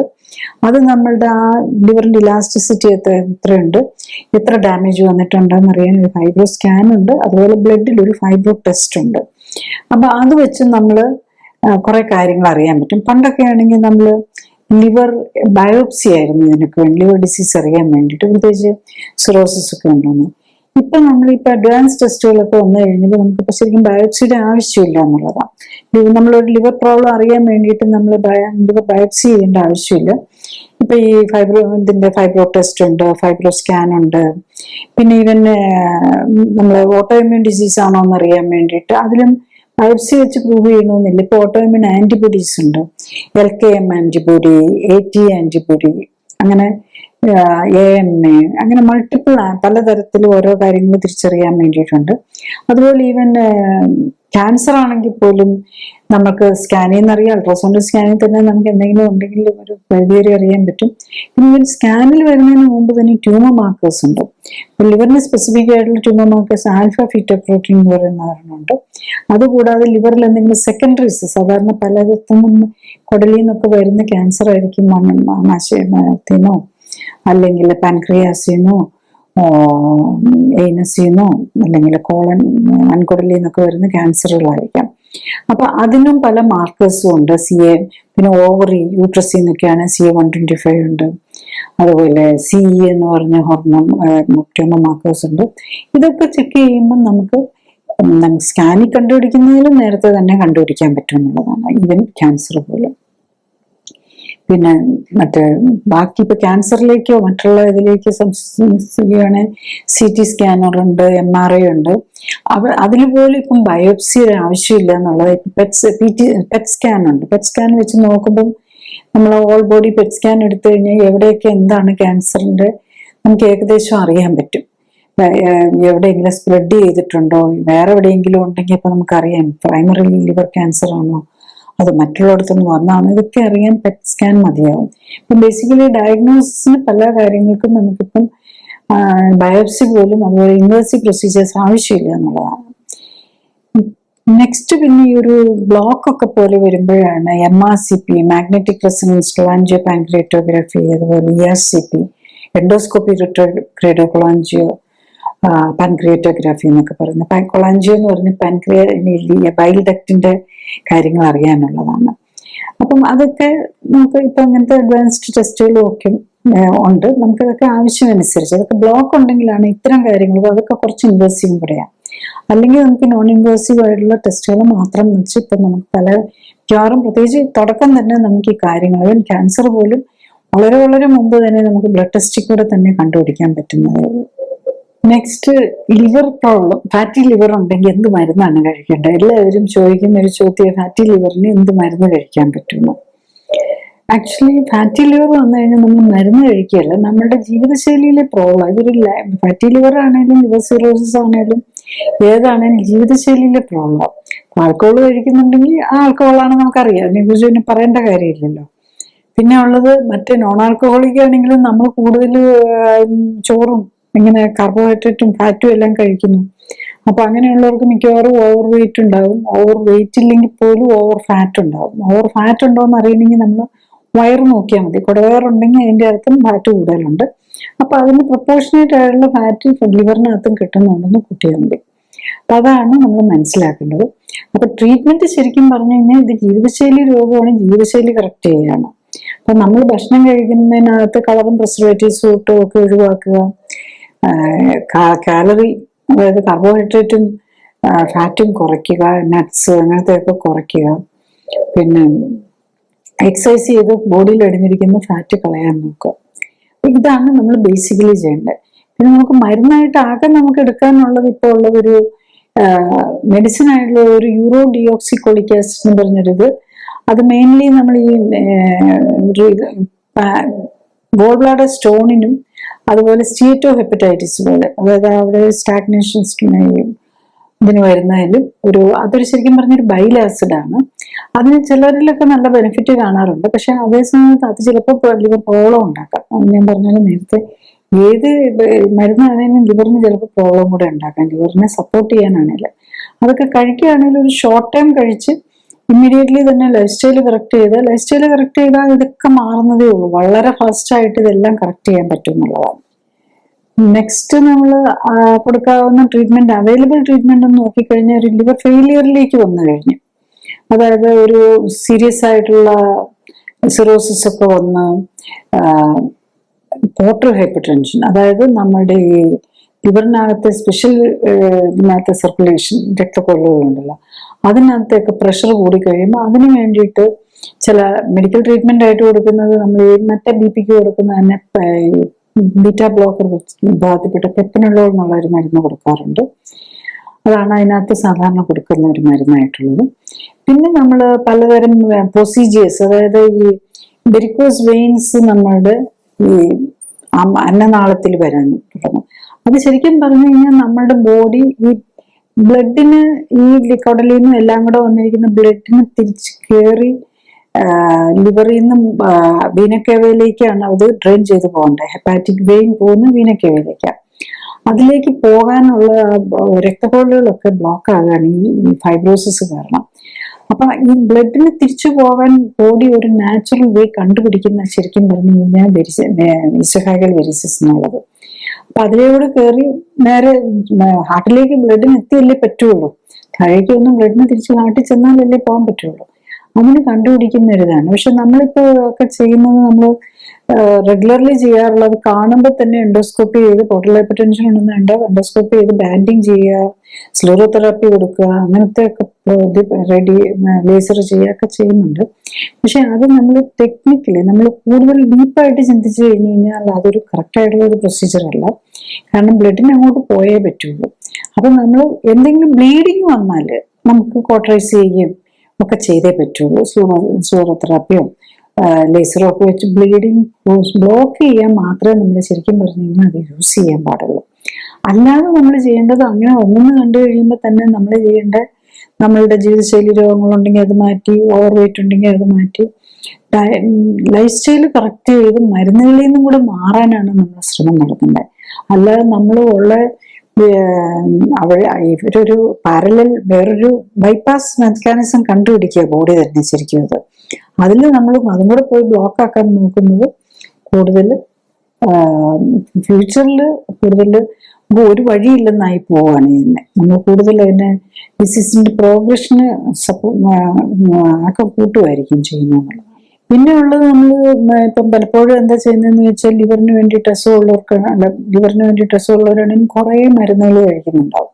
ഇപ്പം സ്റ്റാറ്റിന്, കൊളസ്ട്രോൾ കൂടുതലിന് എന്നും പറഞ്ഞ് സ്റ്റാറ്റിൻ കഴിക്കുന്നുണ്ടാവും, ഡയബറ്റീസിന് വേണ്ടി ഉണ്ടാവും, ഹൈപ്പർ ടെൻഷന് വേണ്ടി ഉണ്ടാവും. ഇതിന് ഏറ്റവും കൂടുതൽ പ്രോബ്ലം വരുന്നത് സ്റ്റാറ്റിനാണ്. ശരിക്കും നമ്മളുടെ ലിവറാണ് കൊളസ്ട്രോൾ ഉണ്ടാക്കേണ്ടത്. അപ്പൊ മെക്കാനിസത്തിൽ തന്നെ അങ്ങ് ബ്ലോക്ക് ചെയ്യാണ് സ്റ്റാറ്റിൻ ചെയ്യുന്നത്. അപ്പം അത് ലിവറിന്റെ വർക്ക് ലോഡ് കൂട്ടുവാണ്. പിന്നെ എല്ലാ മരുന്നും നമ്മൾ ലിവർ വേണമെങ്കിൽ ഡീറ്റോക്സിഫൈ ചെയ്യാം, അതുകൊണ്ട് വർക്ക് ലോഡ് കൂട്ടും. ഇതുകൂടാതെ ലിവർ ഉണ്ടാക്കേണ്ട ചില കാര്യങ്ങളെ അങ്ങ് ബ്ലോക്ക് ചെയ്യുകയാണ് ചെയ്യുന്നത്. അപ്പൊ ഇപ്പൊ പല രാജ്യങ്ങളും തന്നെ പല രാജ്യങ്ങളിലും ഈ സ്റ്റാറ്റിനൊക്കെ ഓവർ ദ കൗണ്ടർ മെഡിസിൻ ആയിട്ട് മേടിച്ച് കഴിക്കാം. അതുകൊണ്ട് അത് പബ്ലിക് വാർണിംഗ് കൊടുക്കുന്നുണ്ട്. ഫാറ്റി ലിവറും ലിവർ പ്രോബ്ലംസ് ഉള്ളവർ ഈ സ്റ്റാറ്റിൻ പോലെയുള്ള മരുന്നുകൾ കഴിക്കുമ്പം അത് ലിവറിന് പ്രോബ്ലം വരുത്താം എന്നുള്ളത് പ്രത്യേകിച്ച് ഇത് ചെയ്യുന്നുണ്ടെന്നുള്ളതാണ്. അപ്പം ലിവറിന് പ്രോബ്ലം ഉണ്ടോ, നമ്മൾ കഴിയുന്നതും മരുന്നുകൾ ഒഴിവാക്കാനാണ് നോക്കേണ്ടത്. മരുന്ന് കഴിച്ചുകൊണ്ട് കൂടുതൽ മരുന്ന്, പക്ഷെ നമ്മുടെ ഒരു ജനറൽ ട്രെൻഡ് കാണുന്നത് അതാണ്. കൂടുതൽ അസുഖം ഉണ്ടെങ്കിൽ എല്ലാവരും പ്രതീക്ഷിക്കുന്ന ഡോക്ടേഴ്സിൻ്റെ അടുത്ത് മരുന്നാണ്. അപ്പം ഗ്യാസ്ട്രോഎൻട്രോളജിസ്റ്റിന് തരാൻ പറ്റുന്ന മരുന്നാണ്. പക്ഷെ കറക്റ്റ് ചെയ്യേണ്ടത് നമ്മുടെ ജീവിതശൈലിയാണ്. ജീവിതശൈലി കറക്റ്റ് ചെയ്താൽ മാത്രമേ ഇതിനകത്തൊന്നും മാറാൻ പറ്റുള്ളൂ. കാരണം ഏത് മരുന്ന് വരുമ്പോഴും ലിവറിന്റെ വർക്ക് ലോഡ് കൂട്ടുമായിരിക്കും ചെയ്യുന്നത്. പിന്നെ വൺസ് ലിവർ ഫെയിൽ ചെയ്ത് കഴിഞ്ഞാൽ ഇപ്പൊ നമ്മൾ ഒത്തിരി ശ്രമങ്ങളൊക്കെ നടത്തുന്നുണ്ട്. ഈ കിഡ്നി പോലെ ഒരു ആർട്ടിഫിഷ്യൽ കിഡ്നി പോലെ നമ്മൾ ഡയാലിസിസ്, ആർട്ടിഫിഷ്യൽ കിഡ്നി ആണല്ലോ ഡയാലിസിസ്. അതുപോലെ ലിവറിന്റെ രീതിയിൽ ഒരു ഡയാലിസിസ്, ലിവർ ഡയാലിസിസിനുള്ള പോർഷൻസ് ഒക്കെ നമ്മൾ ഒരു റിസർച്ച് ലെവലിലൊക്കെ ചെയ്യുന്നുണ്ട്. പക്ഷെ ഇതുവരെയും സക്സസ്ഫുൾ ആയിട്ടില്ല. അറ്റ്ലീസ്റ്റ് ഡീടോക്സിഫിക്കേഷൻ, കാരണം ലിവർ കുറെ കാര്യങ്ങൾ ഉണ്ടാക്കുന്നതും കൂടെ ഉണ്ടല്ലോ. അതിന്റെ കാര്യത്തിൽ ഒന്നും ചെയ്യാൻ പറ്റുകയില്ല, ഇത്ര എളുപ്പമല്ല അതൊക്കെ. പക്ഷെ അറ്റ്ലീസ്റ്റ് ഡീടോക്സിഫിക്കേഷൻ, പ്രത്യേകിച്ച് നമ്മൾ ഈ പ്രോട്ടീൻ മെറ്റബോളിസത്തിൽ നിന്ന് വരുന്ന അമോണിയ ഒക്കെ ലിവറാണ് കളയേണ്ടത്. അതൊക്കെ കൂടി കഴിയുമ്പോഴേ നമുക്കൊരു സൈക്യാട്രിക് പോലെ, അങ്ങനെ മാനസിക രോഗം പോലെ, അല്ലെ ബോധമില്ലാത്തത് പോലെയൊക്കെ ബിഹേവ് ചെയ്യാൻ തുടങ്ങുന്നത്. അപ്പൊ അതിനൊക്കെ ഒരു ഇത് കൊടുക്കാൻ വേണ്ടിയിട്ട് ഈ ഒരു ലിവർ ഡയാലിസിസ് മെഷീൻ പോലെയുള്ള കാര്യങ്ങളും കൂടെ ട്രൈ ചെയ്യുന്നുണ്ട്. പക്ഷെ ഒന്നും സക്സസ്ഫുൾ അതുവരെ ആയിട്ടില്ല. പിന്നെ ഉള്ളത് നമുക്ക് ലിവർ ട്രാൻസ്പ്ലാന്റ് ആണ്. ലിവർ ട്രാൻസ്പ്ലാന്റ് ഫയൽ ചെയ്ത് കഴിഞ്ഞാൽ നമുക്ക് അത് ചെയ്യാൻ പറ്റുള്ളൂ. പക്ഷെ നമ്മളൊരു കാര്യം ഓർക്കേണ്ടത്, ഇതിനകത്ത് കിഡ്നി ട്രാൻസ്പ്ലാന്റ് പോലെ അത്ര സിമ്പിൾ അല്ല ലിവർ ട്രാൻസ്പ്ലാന്റ്. കിഡ്നി ആണെങ്കിൽ ഒരു കിഡ്നി, 2 കിഡ്നി ഉണ്ടെങ്കിൽ ഒരെണ്ണം എടുത്ത് അത് മറ്റേ കിഡ്നി മാറ്റി പോലും ചെയ്യാതെയാണ് നമ്മൾ അത് സർജറി ചെയ്ത് വെക്കുന്നത്. അപ്പൊ സർജറി മച്ച് മോർ സിമ്പിൾ ആണ്. പക്ഷെ ലിവർ ട്രാൻസ്പ്ലാന്റ് സർജറി അങ്ങനെയല്ല, വെരി കോംപ്ലിക്കേറ്റഡ് ആണ്. രോഗിയുടെ ലിവറിനെ എടുത്ത് കളയണം. ആ സർജറി തന്നെ വെരി കോംപ്ലിക്കേറ്റഡ് ആണ്. എന്നിട്ട് വേണം പുതിയത് വെക്കാൻ. അതുപോലെ തന്നെ ഒരു പ്രായമുള്ളവർക്ക് വേണ്ടിയാണെങ്കിൽ ഈ ഡോണറുടെ ഒരു 60 to 70% ലിവറിനെ മാറ്റിയാണ് വെക്കുന്നത്. അപ്പം ഡോണർക്കും റിസ്ക് ഉണ്ട്, ഈ ഒരു മറ്റേ ആൾക്കും റിസ്ക് ഉണ്ട്. അപ്പൊ നമ്മൾ സക്സസ്ഫുൾ ആകണമെന്ന് യാതൊരു ഉറപ്പുമില്ല. അത് മാത്രമല്ല, ഡോണർക്കും ചിലപ്പോൾ റിസ്ക് വരാം. അപ്പൊ അതും കൂടെ മനസ്സിലാക്കണം. അതുകൊണ്ട് തന്നെ നമ്മൾ ലിവറിനെ പ്രൊട്ടക്ട് ചെയ്യേണ്ടത് വളരെ വളരെ ഇമ്പോർട്ടൻ്റ് ആണ്. ഈവൻ ബ്രെയിൻ ഡെത്ത് ആയിരിക്കുന്ന പേഷ്യന്റിന് നമ്മൾ കൊടുക്കുമ്പോൾ പോലും നമ്മൾ ഒരു കാര്യം ഓർക്കണം, ബ്രെയിൻ ഡെത്ത് ആയിട്ടുള്ളൂ, അതൊരു ഹാർട്ട് ബീറ്റ് ചെയ്യുന്ന ഒരു നിലയിലാണ് നമ്മളത് എടുക്കുന്നത്. അപ്പൊ അതിനും ഒത്തിരി എത്തിക്കൽ പ്രോബ്ലംസും ഒക്കെ കൺസിഡറേഷൻസ് വരുന്നത് അതുകൊണ്ടാണ്. അപ്പം ഇതെല്ലാം ഒരു വെരി എക്സ്പെൻസീവ് ആൻഡ് പ്രൊസീജിയേഴ്സ് ആണല്ലോ. അപ്പം ഡെത്ത് ആയോ, ബ്രെയിൻ ഡെത്ത് തന്നെ ആണോ അല്ലയോ, അങ്ങനത്തെയൊക്കെ പല നമുക്കറിയാം, നമുക്ക് പല കോൺട്രവേഴ്സീസ് ഇവിടെ വന്നിട്ടുണ്ട്. അതുപോലെ നമ്മൾ ഈ ഡോണറായിട്ടും കഡാവറിക് ട്രാൻസ്പ്ലാന്റിനൊക്കെ കൺസെന്റ് കൊടുക്കുമ്പോൾ നമ്മൾ ഓർക്കണം, ഹാർട്ട് ബീറ്റിംഗ് ആണ്, ലിവറും കിഡ്നിയും എല്ലാം ഫങ്ഷനിങ് നിലയിലാണ് നമ്മൾ ഓരോരോ ഓർഗൻ എടുക്കുന്നത്. ഈ രോഗിയുടെ, അതായത് നമ്മുടെ ഡോണറുടെ ആണെങ്കിൽ അണ്ടർ അനസ്തീസിയയിലാണ് ചെയ്യുന്നത്. ഇതിനുള്ള ഒരാളുടെ തന്നെയാണ് ഓരോന്നിടത്ത് മാറ്റുന്നത്. അപ്പൊ അതിന്റെയൊക്കെ ഒത്തിരി എത്തിക്കൽ കൺസിഡറേഷനും എല്ലാം ഉണ്ട്. അതുകൊണ്ട് നമുക്ക് ചെയ്യാവുന്ന എന്താണെന്ന് വെച്ചാൽ നമുക്ക് ഉള്ള ലിവറിനെ പ്രൊട്ടക്ട് ചെയ്യാനായിട്ട് നോക്കാം. അപ്പൊ അതിനാണ് നമ്മൾ ഏറ്റവും സിഗ്നിഫിക്കൻസ് കൊടുക്കുന്നത്. നമുക്ക് എത്ര പണം ഉണ്ടെങ്കിലും ഒന്നും ട്രാൻസ്പ്ലാന്റ് എന്നുള്ളത് പലരും ഒന്ന് എക്സ്പെൻസീവ് പ്രൊസീജിയർ, പക്ഷെ അതുകൊണ്ട് മാത്രമായില്ല. പിന്നെ നമ്മൾ ട്രാൻസ്പ്ലാന്റ് ചെയ്ത് കഴിഞ്ഞ് ഇതൊക്കെ കഴിഞ്ഞാലും നമ്മൾ വെരി ഹൈ ഡോസിൽ ഇമ്യൂണോസപ്രസൻസ് എടുക്കണം. അപ്പൊ ഇമ്യൂണോസപ്രസൻസ് എടുക്കുമ്പം വരാവുന്ന ഏറ്റവും വലിയ റിസ്ക്, നമുക്ക് ഏത് ഇൻഫെക്ഷൻ വേണേലും ബാധിക്കാം, അതുപോലെ ക്യാൻസർ വേണേലും വരാം. പിന്നെ അത്രയും മരുന്നും കഴിച്ചുകൊണ്ടിരിക്കണ്ടേ ഡെയിലി. അപ്പം ഇതിന്റെ എല്ലാം റിസ്ക് ഉണ്ട്. അതുകൊണ്ട് നമ്മൾ എപ്പോഴും നമുക്കുള്ളത് സേവ് ചെയ്യാനും അതിനെ ഹെൽത്തി ആയിട്ട് കീപ്പ് ചെയ്യാൻ നോക്കുക എന്നുള്ളതാണ് നമ്മൾ ശ്രമിക്കേണ്ടത്. അപ്പൊ നമ്മൾ ഇതിന് സൊല്യൂഷൻ എന്താണെന്ന് ചോദിച്ചു കഴിഞ്ഞാൽ, നമ്മൾ ഏർലി സ്റ്റേജിൽ തന്നെ നമുക്കിപ്പോൾ ബ്ലഡ് ടെസ്റ്റ് ഒക്കെ നോക്കിക്കഴിഞ്ഞു കഴിഞ്ഞാൽ നമുക്ക് ഒരു നമ്മൾ മറ്റുള്ള എല്ലാ സാധാരണ കൊളസ്ട്രോളും ഷുഗറും മാത്രമാണ് എല്ലാവരും എപ്പോഴും പോയി നോക്കുക. അതിൻ്റെ കൂടെ ഒരു ലിവർ ഫംഗ്ഷൻ ടെസ്റ്റ് നോക്കുക. അതുപോലെ വർഷത്തിൽ ഒരു പ്രാവശ്യമെങ്കിലും ഒരു അൾട്രാസൗണ്ട് സ്കാനും കൂടെ ചെയ്യുക. അത് വളരെ എക്കണോമിക്കൽ ആയിട്ടുള്ള ഒരു ടെസ്റ്റാണ്, അതിന് സൈഡ് ഇഫക്റ്റും ഇല്ല. ഒരു അൾട്രാസൗണ്ട് സ്കാന് വയറിന്റെ മാത്രം ലിവറിന്റെ മാത്രമല്ല, മൊത്തത്തിൽ കുറെ കാര്യങ്ങൾ അറിയാൻ പറ്റും. അപ്പൊ അത് ഫാറ്റി ലിവർ ഗ്രേഡ് 1 എന്നൊക്കെ കണ്ടു കഴിഞ്ഞാൽ അത് ഇഗ്നോർ ചെയ്യാതിരിക്കുക.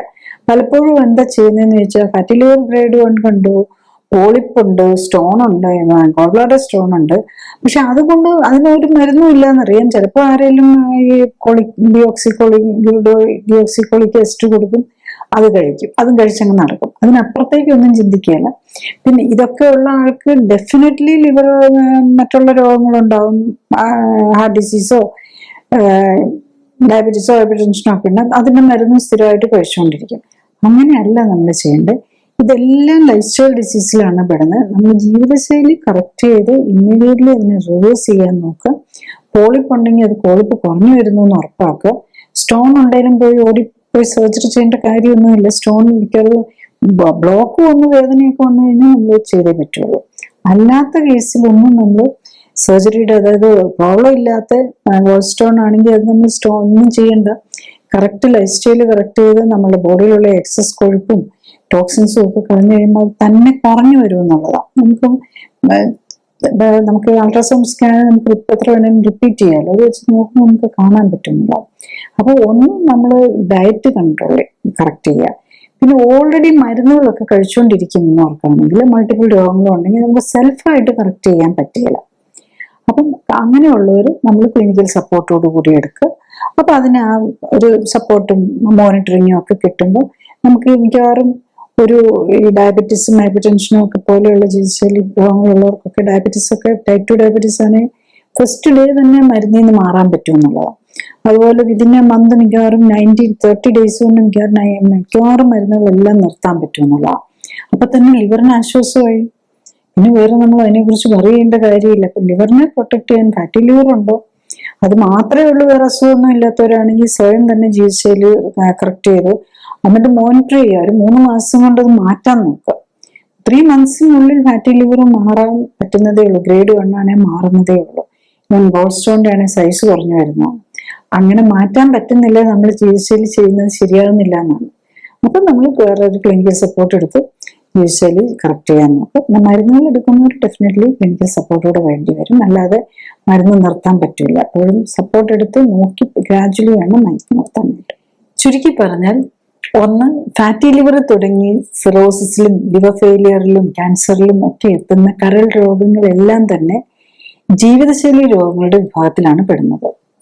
2, ആധുനിക പരിശോധനകളിലൂടെ ഇത്തരം രോഗങ്ങളെ തുടക്കത്തിലെ കണ്ടെത്താനും ജീവിതശൈലിയിലെ അപാകതകൾ കണ്ടെത്തി പരിഹരിക്കുന്നതിലൂടെ കരളിനെ സംരക്ഷിക്കാനും കഴിയും.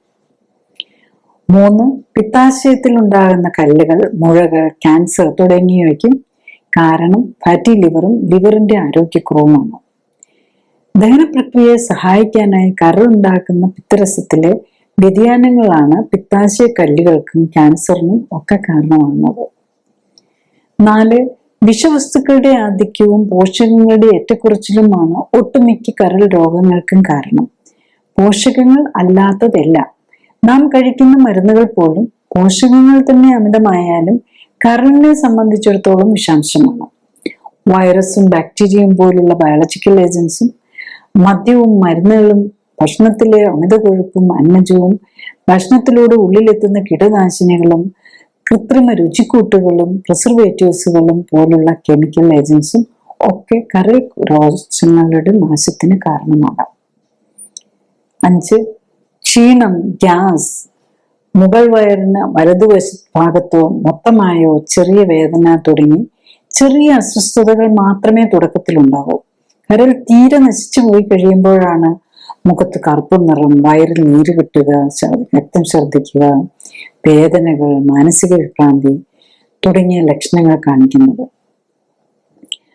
6, രക്തപരിശോധനകളും അൾട്രാസൗണ്ട് സ്കാനും വഴി കരളിനെയും പിത്താശയത്തെയും ബാധിക്കുന്ന രോഗങ്ങൾ നേരത്തെ കണ്ടെത്തുകയും ജീവിതശൈലിയിലെ അപാകതകൾ കണ്ടെത്തി പരിഹരിക്കുകയുമാണ് കരൾ രോഗത്തെ തടയാനും ഒരിക്കൽ വന്നാൽ അതിൽ നിന്ന് മോചനം നേടാനും ഉള്ള എളുപ്പമാർഗം. 7, ഭക്ഷണത്തിലൂടെയും വായുവിലൂടെയും ലേപനങ്ങളിലൂടെയും ശരീരത്തിലെത്തുന്ന വിഷവസ്തുക്കളെ വിഘടിപ്പിച്ച് വിഷമല്ലാതാക്കി ശരീരത്തെ സംരക്ഷിക്കുക എന്നതാണ് കരളിന്റെ ഒരു പ്രധാന ജോലി. 8, കരളിന് രോഗം വന്നാൽ കരളിന്റെ ജോലിഭാരം കുറച്ച് വിശ്രമിക്കാൻ അവസരം ഒരുക്കുക എന്നതാണ് ഏറ്റവും പ്രധാനം. അതായത് വിഷാംശം ശരീരത്തിൽ എത്തുന്നത് തടയുകയും ശരീരത്തിലടിഞ്ഞ് വിഷാംശം പുറത്തു കളയാൻ സഹായിക്കുകയും ഒപ്പം തന്നെ കേടായ കരൾ കോശങ്ങളെ മാറ്റി പുതിയ ഉണ്ടാക്കാനായി വേണ്ട പോഷകങ്ങൾ ലഭിക്കുന്നു എന്ന് ഉറപ്പാക്കുകയുമാണ് വേണ്ടത്. 9, ഒട്ടുമിക്ക മരുന്നുകളെയും വിഷവസ്തുവായാണ് കരൾ കാണുന്നത്. അതായത് മരുന്നുകൾ കരളിന്റെ ജോലിഭാരം വർദ്ധിപ്പിക്കും. അതിനാൽ ചികിത്സയ്ക്കായി മരുന്നുകൾ കഴിക്കുന്നത് പലപ്പോഴും കരളിന്റെ ആരോഗ്യത്തെ പ്രതികൂലമായി ബാധിക്കാം. 10, ഓർമ്മിക്കുക, പ്രമേഹവും പ്രഷറും ഹൃദ്രോഗവും പോലുള്ള ജീവിതശൈലി രോഗങ്ങൾക്കായി മരുന്ന് കഴിക്കുന്നവർ ജീവിതശൈലി ക്രമീകരണത്തിലൂടെ ജീവിതശൈലി രോഗങ്ങളിൽ നിന്നും മരുന്നുകളിൽ നിന്നും മോചനം നേടിയാൽ മാത്രമേ ഫാറ്റി ലിവറും സിറോസിസും മൂലം ലിവർ നശിക്കുന്നത് തടയാനാവും. ഞാൻ ഈ പറഞ്ഞ കാര്യങ്ങൾ ശ്രദ്ധിച്ചു കേൾക്കാനും മനസ്സിലാക്കാനും കഴിഞ്ഞാൽ ഇത്തരം ജീവിതശൈലി രോഗങ്ങളുടെ കാരണം മനസ്സിലാക്കി അവയെ പ്രതിരോധിക്കാനും ഒരിക്കൽ വന്ന് നേരത്തെ കണ്ടെത്താനും ജീവിതശൈലിയിൽ വേണ്ട മാറ്റങ്ങൾ വരുത്തി അതിൽ നിന്നും മോചനം നേടാനും സഹായകമാകും. മരുന്നോ ഓപ്പറേഷനോ കൊണ്ട് ഇത്തരം ജീവിതശൈലി രോഗങ്ങൾ മാറ്റാനാകില്ല. കാരണം മരുന്നിന്റെയോ ഓപ്പറേഷന്റെയോ കുറവ് കൊണ്ടല്ല ഇത്തരം രോഗങ്ങൾ ഉണ്ടാകുന്നത്, മറിച്ച് ജീവിതശൈലിയിലെ അപാകതകൾ കൊണ്ടാണ്. അതിനാൽ ജീവിതശൈലി ക്രമീകരിക്കുന്നതിലൂടെ മാത്രമേ ഇത്തരം ജീവിതശൈലി രോഗങ്ങളെ പ്രതിരോധിക്കാനും ഒരിക്കൽ വന്നാൽ അതിൽ നിന്നും മോചനം നേടാനും സാധിക്കൂ. ജീവിതശൈലി രോഗങ്ങൾ കൂടി വരികയാണ്. ഒപ്പം തന്നെ ജീവിതശൈലി രോഗങ്ങൾക്കായി ഓപ്പറേഷനുകൾക്ക് വിധേയരാകേണ്ടി വരുന്ന രോഗികളുടെ എണ്ണവും കൂടി വരുന്നു. ഓപ്പറേഷന് മുമ്പ് രോഗത്തിന്റെ അടിസ്ഥാന കാരണം എന്ത്, ഓപ്പറേഷൻ എന്താണ് ലക്ഷ്യമിടുന്നത്, ഓപ്പറേഷൻ സമയത്തും അതിനുശേഷവും ഉണ്ടാകാവുന്ന അപകട സാധ്യതകളും പാർശ്വഫലങ്ങളും എന്തൊക്കെ തുടങ്ങിയ കാര്യങ്ങൾ രോഗികളും ബന്ധുക്കളും മനസ്സിലാക്കാൻ ശ്രമിക്കണം. ഒപ്പം തന്നെ ഓപ്പറേഷനിലൂടെ ലഭിക്കുന്ന പ്രയോജനം, ഓപ്പറേഷൻ കൊണ്ട് രോഗം മാറുമോ, ഇനിയും രോഗമുണ്ടാകാൻ സാധ്യതയുണ്ടോ തുടങ്ങിയ കാര്യങ്ങളും അറിയാൻ ശ്രമിക്കുക. അടുത്തത്, ആരോഗ്യ കാര്യങ്ങളെ കുറിച്ച് സംസാരിക്കുന്ന വ്യക്തിയുടെ ശാസ്ത്രീയ അടിത്തറ വിലയിരുത്തേണ്ടതുണ്ട് എന്നതാണ്.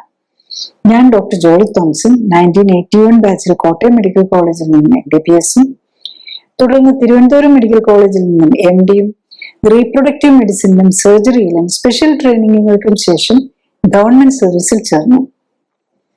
97-ൽ റിസൈൻ ചെയ്ത ശേഷം എറണാകുളത്ത് തേവരയിൽ ലൈഫ് കെയർ സെന്ററിൽ മരുന്നുകളും ശസ്ത്രക്രിയകളും ഒഴിവാക്കി ക്ലിനിക്കൽ സപ്പോർട്ടോടെയുള്ള ജീവിതശൈലി ക്രമീകരണത്തിലൂടെ ജീവിതശൈലിയുമായി ബന്ധപ്പെട്ട രോഗങ്ങൾ തടയുന്നതിലും ചികിത്സിച്ചു മാറ്റുന്നതിലും ഊന്നൽ നൽകുന്നു. മോഡേൺ മെഡിസിനിൽ ഉപയോഗിക്കുന്ന മരുന്നുകളും ഓപ്പറേഷനുകളും ഫിസിയോതെറാപ്പിയും ഇമ്മ്യൂണിറ്റിയെ എങ്ങനെ സ്വാധീനിക്കുന്നു എന്നതിനെ കുറിച്ച് പഠനങ്ങൾ നടത്തി. ഈ പഠനങ്ങളുടെ വെളിച്ചത്തിൽ ഇമ്മ്യൂണിറ്റിയെ ഉത്തേജിപ്പിക്കാനുള്ള പോഷക മിശ്രിതങ്ങളും ഓക്സിഫ്ലെക്സ് എന്ന പ്രത്യേക വ്യായാമ രീതിയും ഡെവലപ്പ് ചെയ്തു.